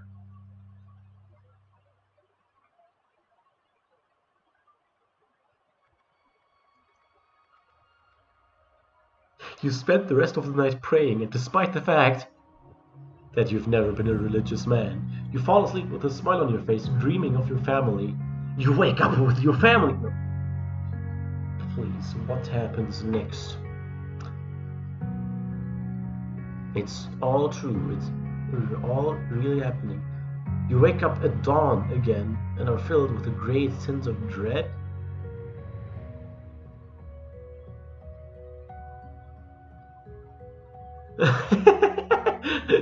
Okay. Oh wow. I mean, I didn't find a genie, so lucky.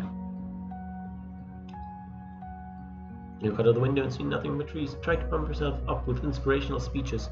I've run out of food. I lost my gun. I'm surrounded by demons. I thought I had the pump. What do I do? Pray to God for crystals. You know what? I don't always have to say it. I could just do the do command. Amen, you say. God, I need help. If there are any crystals on this planet, please find me some. The sun rises and you continue looking outside.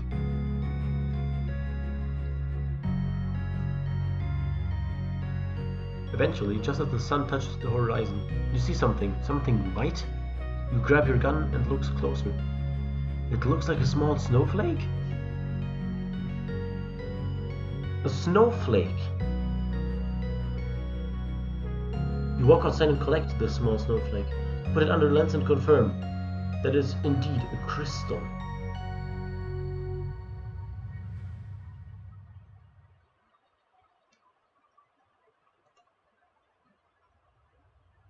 I mean, yeah, true. I found a crystal. You continue your search for crystals, but all of your searches turn up nothing.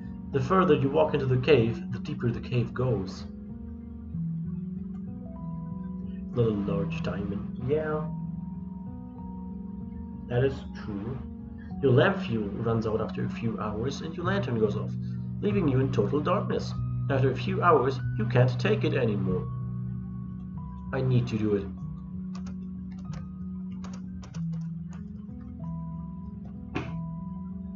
I need to scream it out loud. You yell, you scream, and shout as loud as you can. Your body is weak and exhausted, while the cave just gets deeper and darker.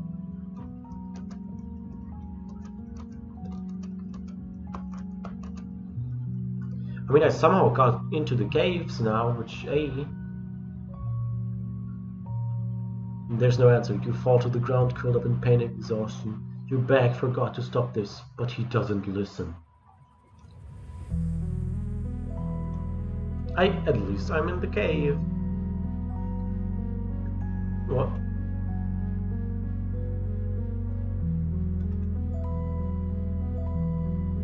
I got an achievement for dying.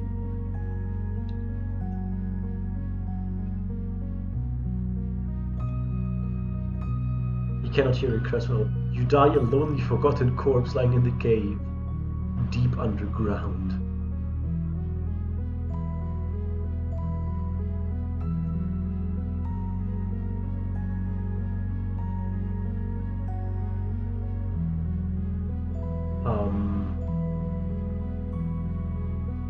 What?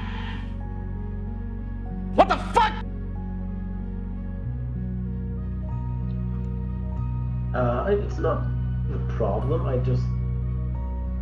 How? How did I get from the cavern into the...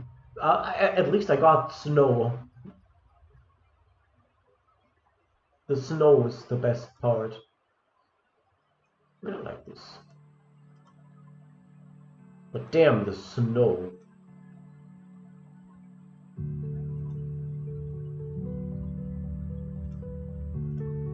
Why did I find snow? And why did I pick it up and identify it as a crystal? There was no reason for me to. Huh. That was weird.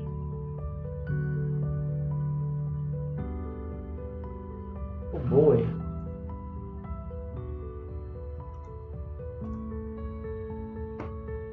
Oh, wait a second. Just need to check something.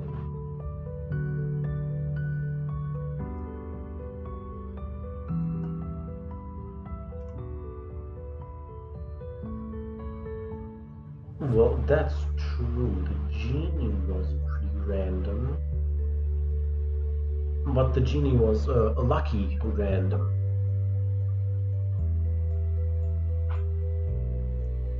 We're a tribe of Amazon mermaids. Okay then.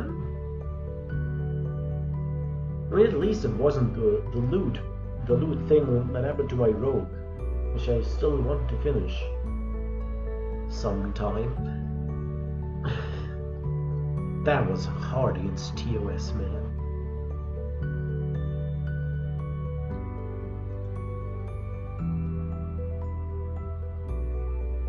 I have a feeling that I have a stupid idea coming up. I personally like my stupid ideas most of the time. Now, so the question is this a good stupid or a bad stupid?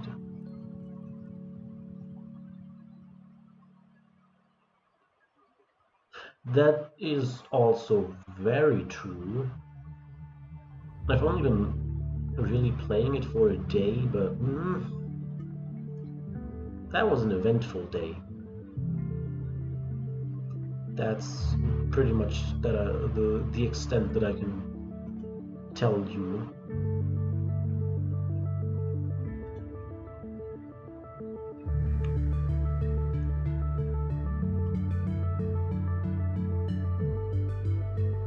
So here's the question, because I don't think we have the time for an entire more adventure. Should we just start an adventure and cut off midway? Or should I just quickly play a match or two of Tetris and then go raid?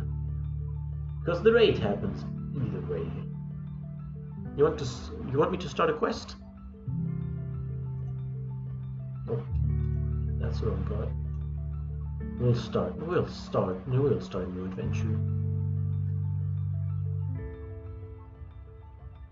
I like the selection, but no one picks anything but fantasy, come on. Now, of these, which haven't I picked? I've picked Princess and Knight, Wizard and Witch, Peasant, Rogue and Fairy, so it's Ranger, Squire, or Noble. Squire? Squire.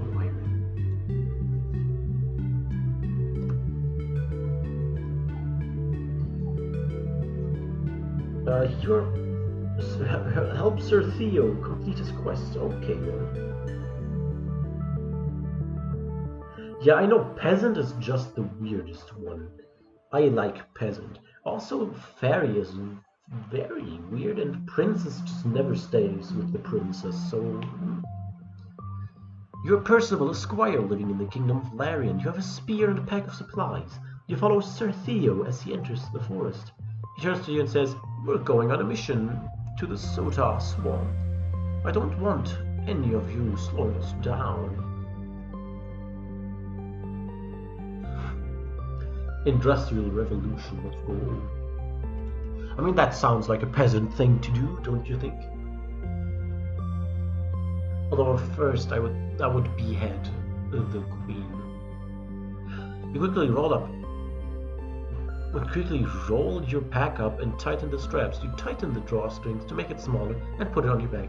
Then you pick up your spear and prepare to leave. I don't need to ask where we're going. I know where we're going, Sir Percival. Well, I'm Percival, Sir Theo, I'm sorry. You walk through the forest as your group makes its way to the forest.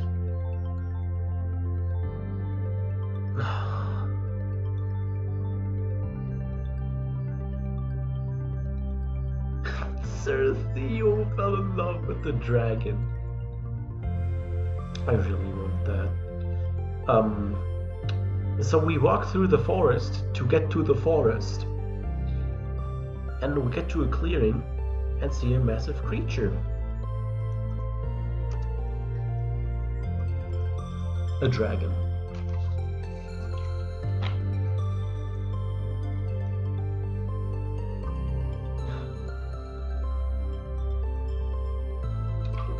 Simple. Improvise. Overcome. Oh, wait, no, it's improvise, adapt, overcome. The dragon has long, slender wings and a long neck. Its body is slender and long.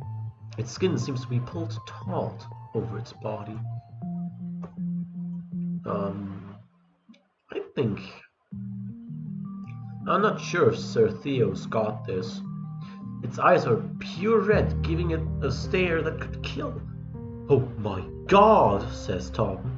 It's a dragon, says George. Okay. There's a dragon, says Harry, stepping back. The dragon raises its head and ignores you. Instead, it stares at Sir Theo. It opens its mouth and breathes fire. Rest in peace, Theo.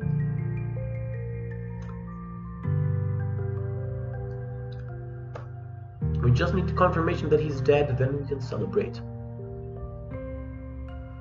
Oh god, let's go, you say. You all run to the other king. On your way, you pass a small cottage, you pause and stop walking.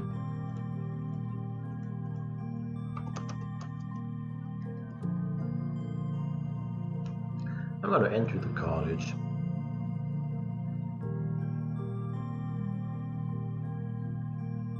You walk up to the door of the cottage and knock.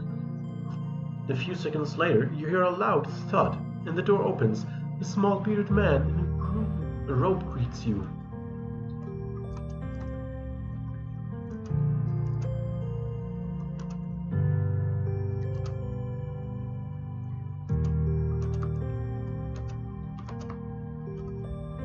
I'm just gonna ask a random man in the forest. Oh, the poor man, the poor man. Come in, come in. Don't worry, tell me who you are.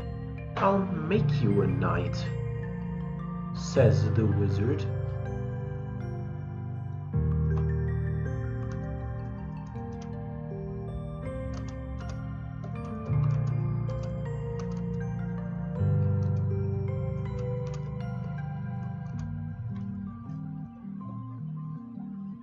This is a weird story already. Well, not today, I can't, but I can sure as hell make you into a knight. Why not today? Is there any reasoning for why he can't today?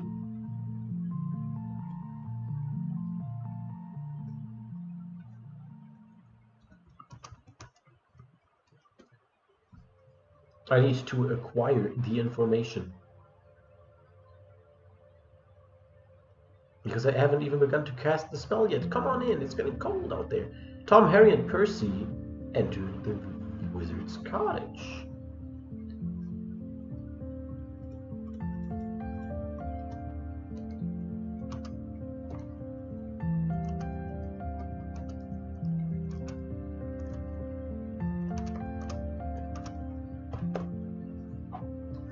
Never said about strong and handsome, just, yeah, but, That's normally what comes with a knight. Although thinking back, maybe not. The wizard starts casting a spell on you. You feel a tingling all over your body, then a loud noise is heard. Turns out the wizard drops his wand.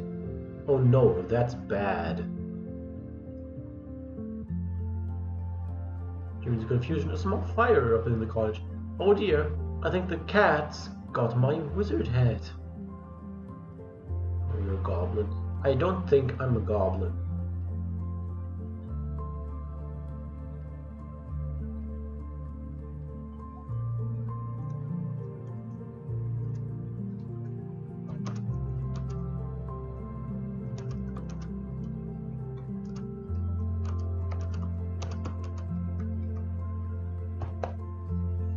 I'll need to get the story in the right direction, but I am not a goblin, I hope.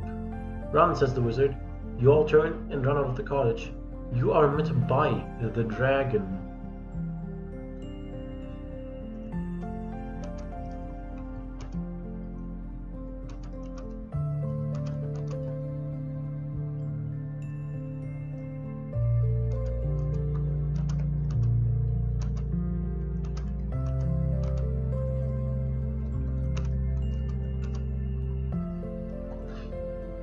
Happened with one of my princess runs. I met a wizard, wanted to be the warrior queen, and failed his spell, and it made you into a goblin. Oh, well, that happens. Dragon looks at you in confusion, as you have turned into a dragon from the spell. It breathes fire at you, but you manage to fly up and out of the way. The dragon chases after you, but is met by a small group of knights.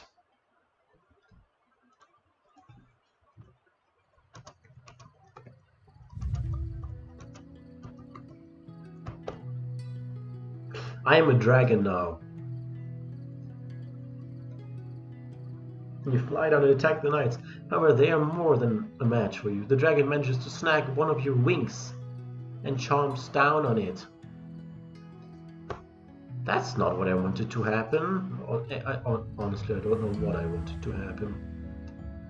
The pain is unbearable, and you scream as your flesh is torn from your bones. Knights finish you off with 3 sword blows to the head. Sorry about that, mate. Wait, no, sorry. Sorry about that, mate.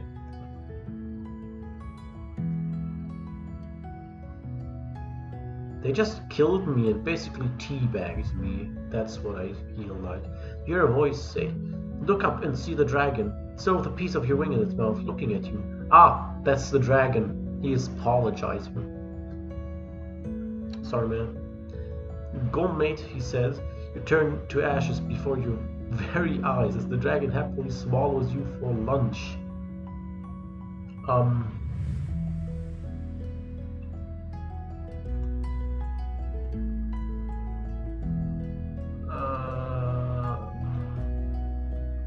No.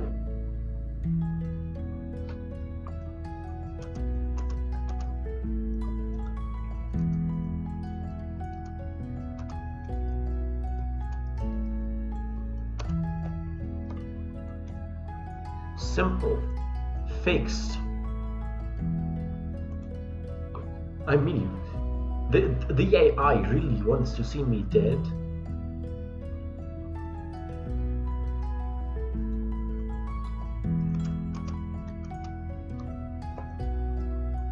I mean, I want dragon bonding time here, not dragon death time. Name? Ask the dragon. Your name. What do they call you? What do your friends call you, ask? I'm not sure I follow. The dragon doesn't have a name.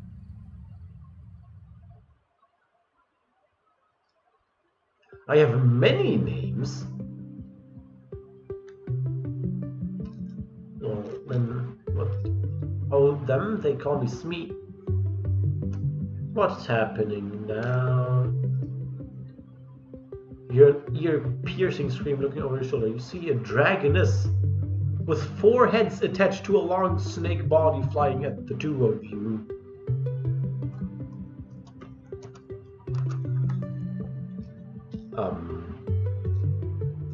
Yes, the eye is a bit confused. I do indeed, the dragon says quietly. Well, you know that she is the mother of 5 of my younger siblings, so be careful. turned back to Lydia. Yes, it's the mother. You called it. But the younger... That's... He didn't say it's his mother. It's the mother of his siblings.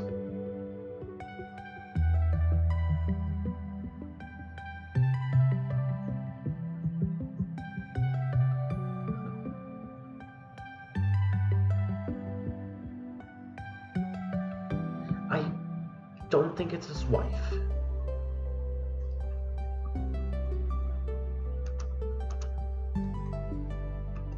I am a dragon now. Come on. I don't want to die again. Please. Just like a man, Smee says. That's his name now. Calmer than you are. You sent a jet of flames at the dragon, miss. I didn't miss, you shout. I don't know dragon family either, but this is not where I thought it was going. You laugh nervously. I'm sorry, I just get nervous, Smee says. It's okay, don't be afraid.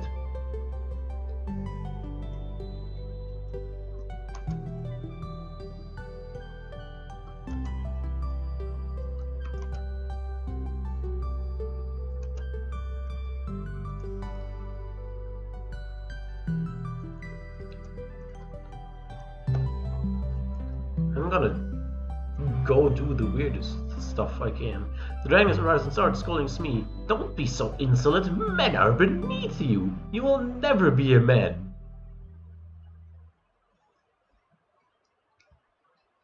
What the fuck? Is she discriminating humans? Or men? I'm not a man, but I still saved your hide. So you got that going for you, he replies calmly. The dragon roars and attacks him. See?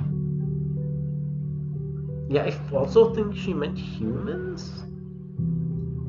But after his reply, I don't think she meant humans. Take the opportunity to fly away. I told you she would be angry. You best get out of here before she comes looking for you.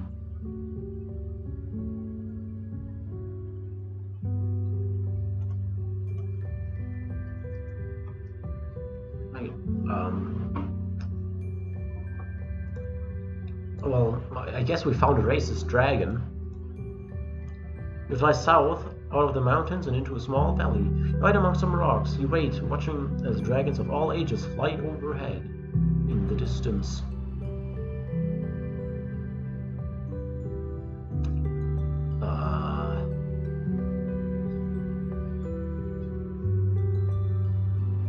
I don't know where this could go from here.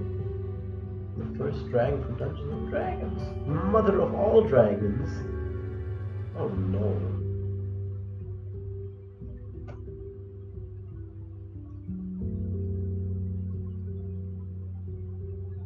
One of the young dragons flies towards you. Its scales are still dull and its belly is covered with patches. It looks dead until it opens its mouth and lets out a yawn.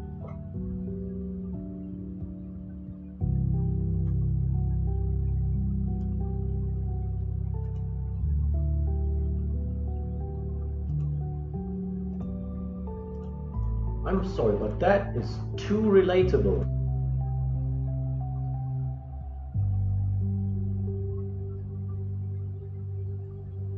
Because that is me when waking up.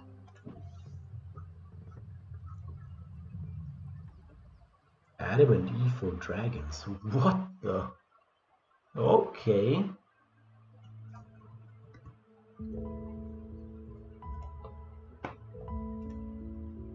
Adam and Eve for dragons. I mean, I can imagine that, yeah. You know, Dungeons and Dragons really sounds like an adventure. You attack with a jet of flames, but it's too fast. You dodge easily, and the dragon gives a laugh as it sits beside you and lets you have a pet. But I'm also a dragon. You know what? That's a place to end it. If I've seen one. Like, wow, that was getting weird. I started off as a squire.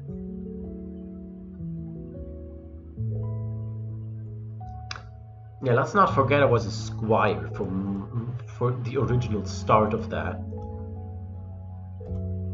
But you know, who cares about the squire? Squires are boring.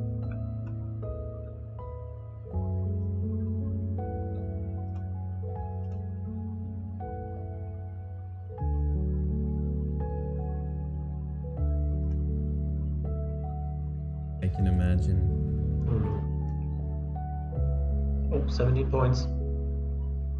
I mean, you didn't scare me with my D&D facts, with your D&D facts. You intrigued me. Honestly, I am interested in D&D again. I've had this interest every now and then, but I don't have a group to play, and also I'm a student, so I don't really have the time to play most of the time. But I still want to play it at some point because it sounds incredibly fun. Especially how it's described by most people that have played it before. That sounds like my kind of game. I know it would take a while. But hey, one day we will finally find the time. But until that day, I must say this was really nice. I know there's online groups, but I don't feel comfortable just running into a random group of strangers, if you know what I mean. Yeah, true, that's true, especially during the pandemic, there were a lot more. But I think I would like to play with people that I know a bit more, not a random group. I'll see. If I'm dying to play it, I'll look into it. But for now, I'm just interested. I mean, we do have Dungeon AI. Or AI. We have AI Dungeon. That's good enough for me currently. It's hilarious. I love it. I think I'm gonna stream it more this week as well. Probably tomorrow. Don't know about Thursday or Friday though. Those are a bit busier days for me. Thanks for the follow. Meet in second. Oh, that's a unique name. Hello. No, that's amazing timing. Not gonna lie, just right at the end. No, like currently we're just chilling. I'm great, actually. How are you? Oh, the pandemic's over, there will be conventions again. Oh, yeah. I mean, it's nice to hear that you're doing good. It's always nice to hear people are doing good. Oh, I wanted to go to a convention last year, but then the pandemic happened and everything kind of turned into me just staying at home forever and ever. It was not the saddest. Honestly, even with all the bad stuff that happened last year, I don't think it was a bad year. I had a lot of time to play around with my friends. I met so many new people online. I had the motivation to start streaming again. So, you know, I don't think 2020 was a bad year per se. It was a unique year with its challenges, but it was a nice year. Also, I'm happy that I started streaming again. You might stream? Do it. Honestly, it's if there's one thing I can tell people to, then stream AI dungeons. It's really fun, and random people like Fenris or you come out of nowhere to my channel and just arrive, talk to me about the situations, the stuff they've done, they've seen. It's an amazing experience to share with everyone. I love it. Oh, yeah. I know that the depression was a hard punch for a lot of people. I wanted to be boosted to achieve something, but I didn't manage to. I fell down the rabbit hole of not listening during online class or doing anything at all, actually. I'm not yet paying the price. I'm doing pretty decent right now in class. And oh boy, I know that depression was a hard thing for a lot of people, especially during COVID. And you need to remember, it's still going on. Like, we're hoping that it gets removed from everything this year, but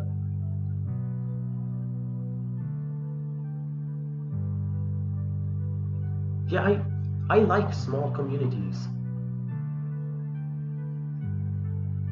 No evening class, school, no role-playing group, no labs.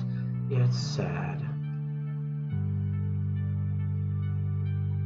People who had depressions before or depressive tendencies definitely had a rough year in a lot of parts.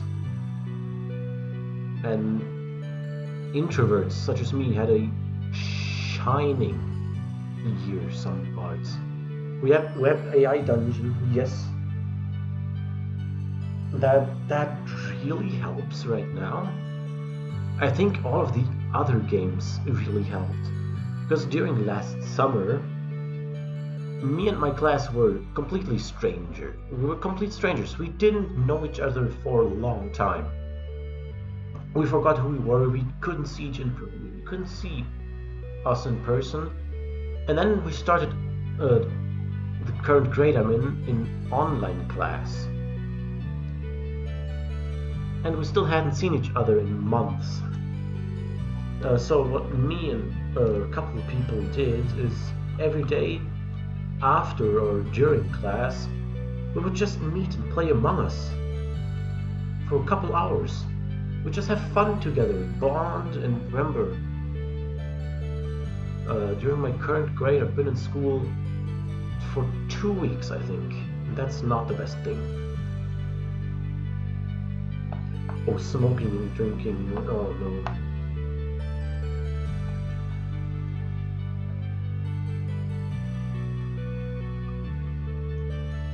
Oh, I think that's why all of us are into AI Dungeon, isn't it? It comes up with stories that make both no sense and complete sense, if you get what I mean. It is nonsensical fun, but every now and then there's just this story that you think could be a TV show or a movie. And then it just does a random sentence that has 3 grammatical errors and sends you through space-time. 20,000 words. Oh boy. That's a lot.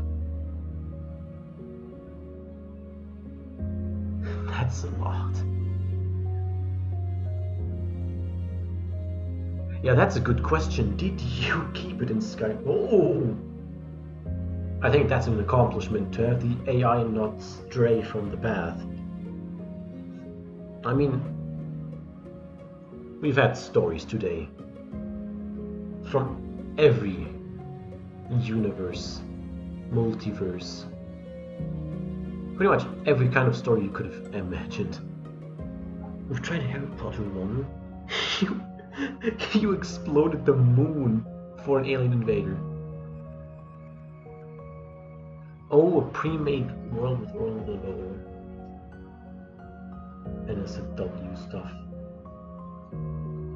Ooh, the NSFW, they have a lot, don't they?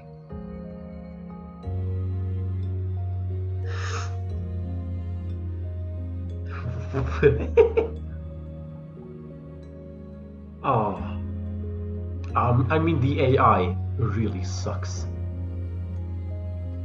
And people who just don't have that much soul. I mean, if the AI sounds more human than a human, then you know you've done something wrong. Oh boy.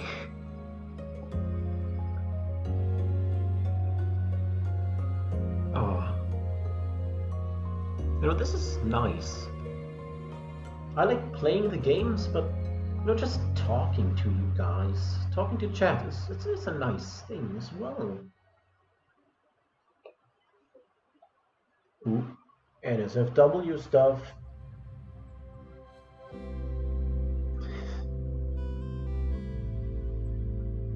I mean, yeah, NSFW, it exists, but come on, if you get off to text-based something, then something's wrong with all of us, isn't it? Because I would probably play the NSFW stuff if it wasn't for the stream. I don't think I have yet. Don't really think I have. Also true, there is nothing wrong with it.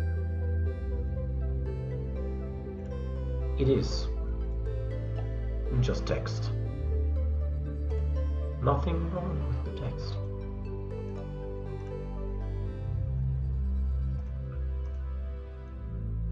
Oh god, it's a bit late.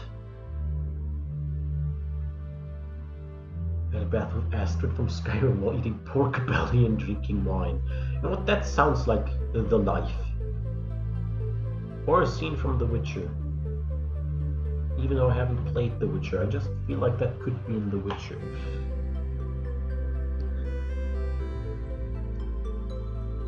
Oh no. Who's Astrid again? Enlighten me, I haven't played a lot of Skyrim.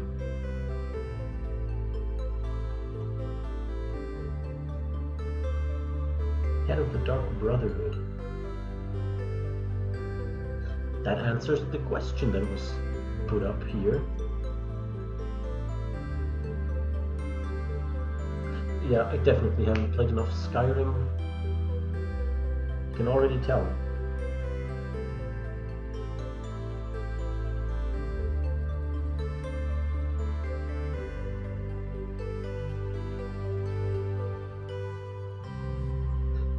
Wait, why not? That she's your wife. Come on, that sounds sick. That actually sounds sick. Bathing with her. Man.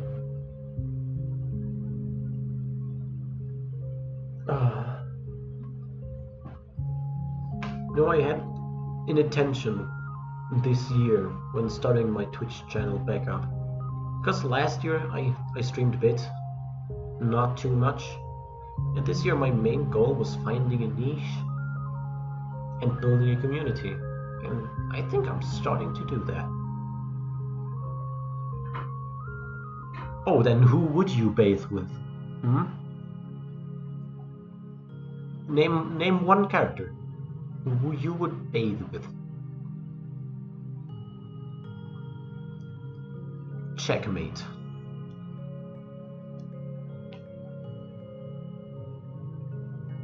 Okay, well, I'm pretty sure you can name one. Your own female commander from Mass Effect.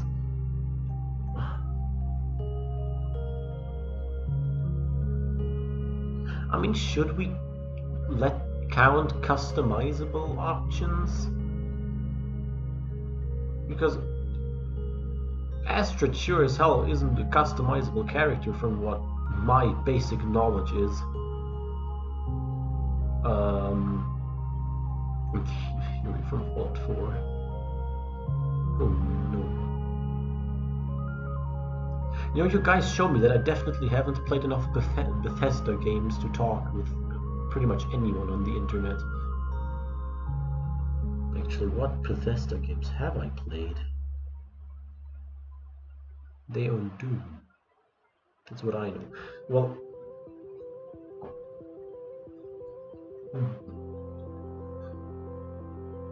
that's a question. Would you bathe with Doom, guy?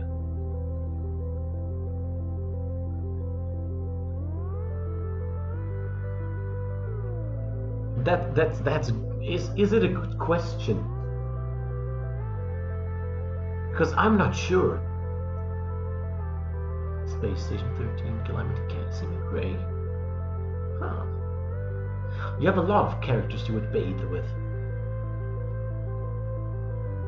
You're an interesting person. I like that.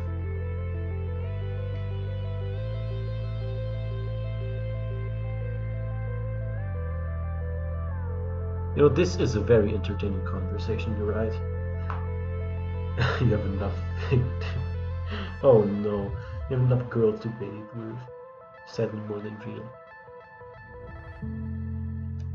That hits close to home. Although,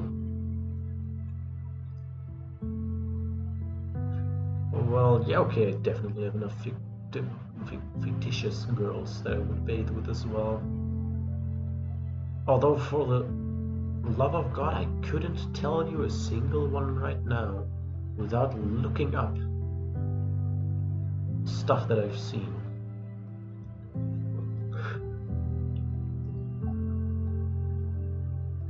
Honestly, how? What you should do first is do a new game in fantasy as a peasant, because that goes nuts no matter what you do. If you go peasant fantasy, the AI goes rogue. You could stay a peasant that just leaves his village and goes on an adventure, or you could come out on a future planet trying to destroy an alien menace before it can destroy the moon. Yeah, that sums that up pretty well, I think. I mean, I'm right. The AI does that stuff. It has been doing that stuff forever. It's killing the king and taking the throne. That's what I tried doing once. I encountered a fairy on a ship and then wished myself into the place of the king, and then suddenly I was in a conspiracy with pirates to overthrow the government. Don't know how that happened. You become an adventurer. Yeah, if you're a peasant in AI dungeon, you have the world open to you. You can do anything.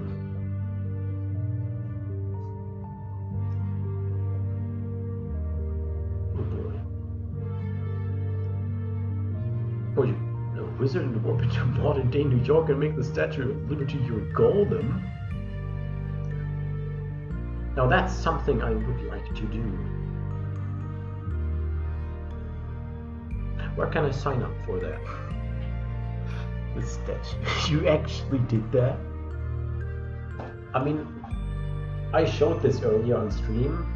I started as a witch who got called in to investigate 2 ghosts with some other witches, and then I went down some stairs into a modern day family home.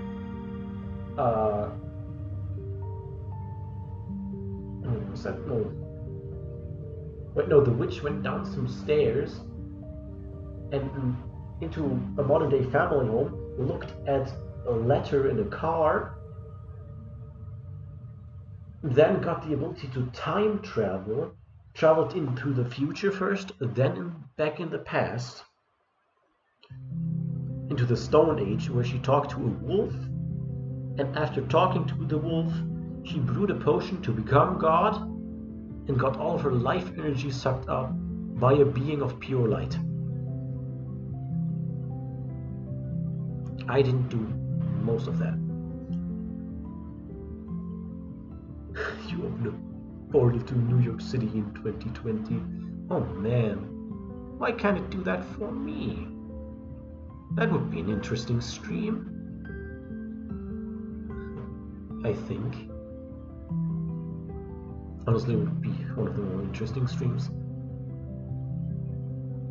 In the middle of the paved road, metal carriages racing around me and huge metal towers rising. Oh no! That does sound like modern day New York to me.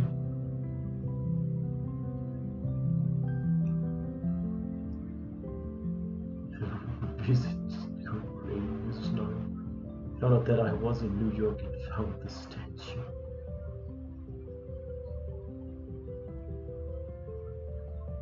Oh no.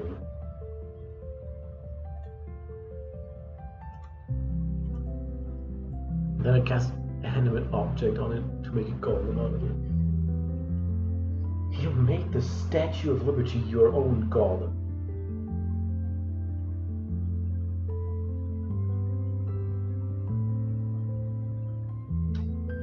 That's an interesting experience.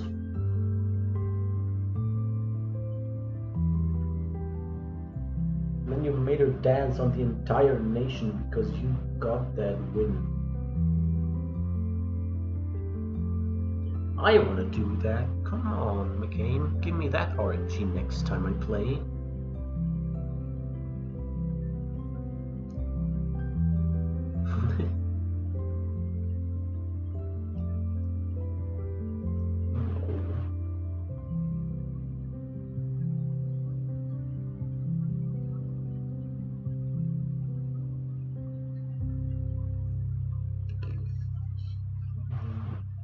So you made the Statue of Liberty dance, and then you made a portal back to the kingdom and killed the bandits who attacked the king's castle. It was destroyed in the process, so was the statue. Rest in peace, Statue of Liberty, 2020 to 2021. It danced like a champ and died like a hero.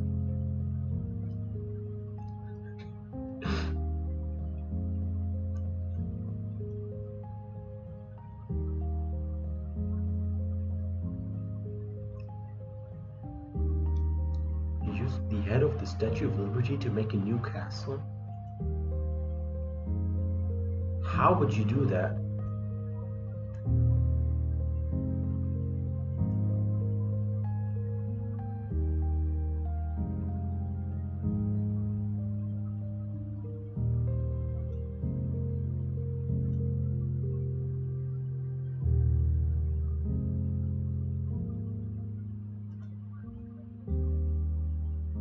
I don't want to try it now. Wait, no, not that. You know what? I'm gonna want to look at that scenario at some point. You know what? The statue was destroyed and the head was left intact. And it's big enough to house a king. I mean, that's correct. You can walk into the head. But I don't know if you can classify it as a castle in its entirety or anything actually close to that.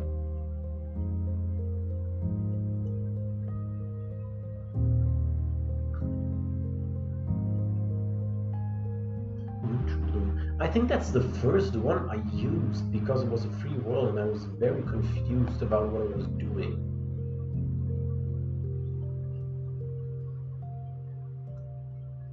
At least I'm pretty sure that's how it went.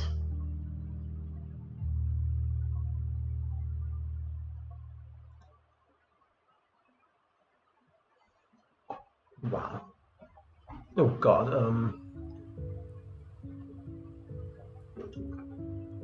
Dr. Kessel? Now who's Dr. Kessel? And why is he interesting? Teach me.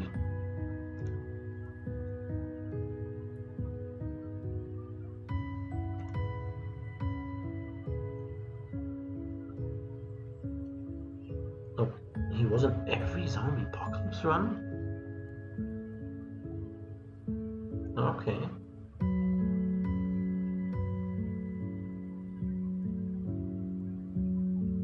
See ya, meet in the second law, my friend. Have a nice day, night, or whatever time it is at your place. Even in mystery runs there was Dr. Kessel. Wow. So he was basically haunting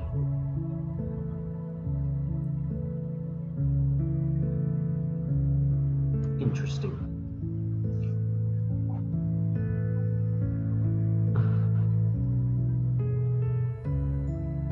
Ah. So the wizard invaded every single one of your worlds. Staff of Xanos. Why?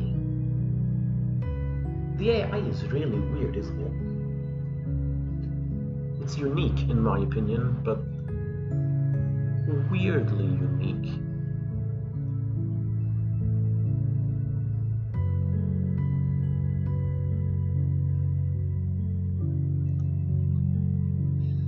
There was a wizard who created tiny planets, Earth, and cloned himself to send the clones on the worlds to experiment on them. How do you come up with that? The question is, did you come up with that, or did the AI come up with that? Because I would question if you came up with that, not with the AI. The AI would always come up with something like that. Okay, you did the basics. So I can judge you for the basics.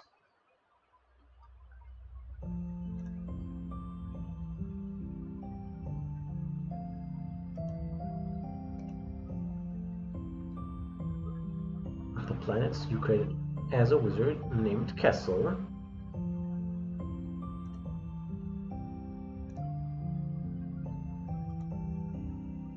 Okay.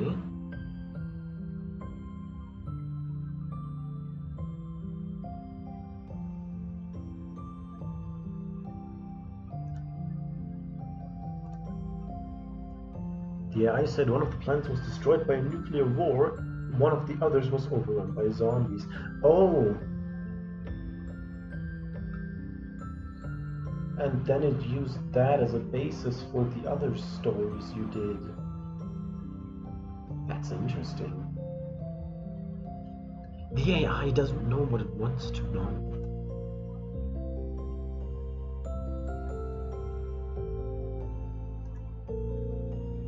Exactly. You know, that seems interesting from the AI standpoint.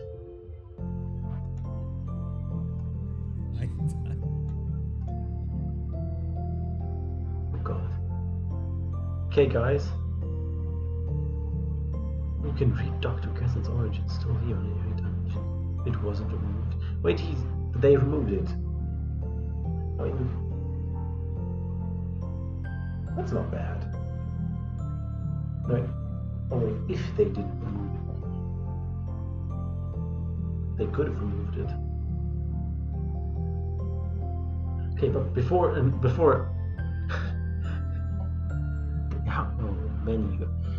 I mean, there's a lot of spam that could come up. A lot of people just not really caring.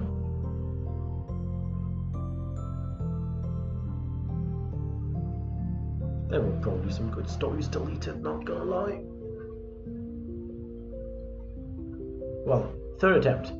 Before you guys started another conversation, I wanted to stop this stream about 45 minutes ago, and then we started chit-chatting for a while about various things, which wasn't bad.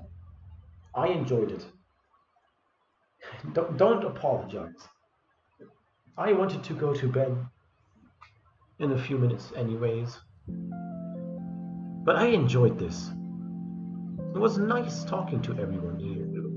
It was fun. Now here's a question,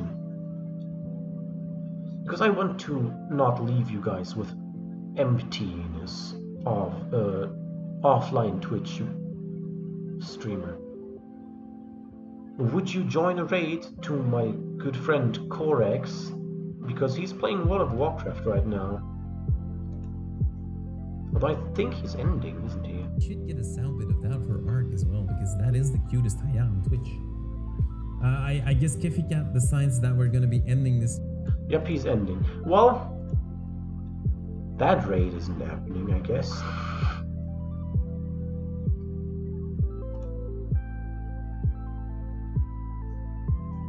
Well, he's ending anyways.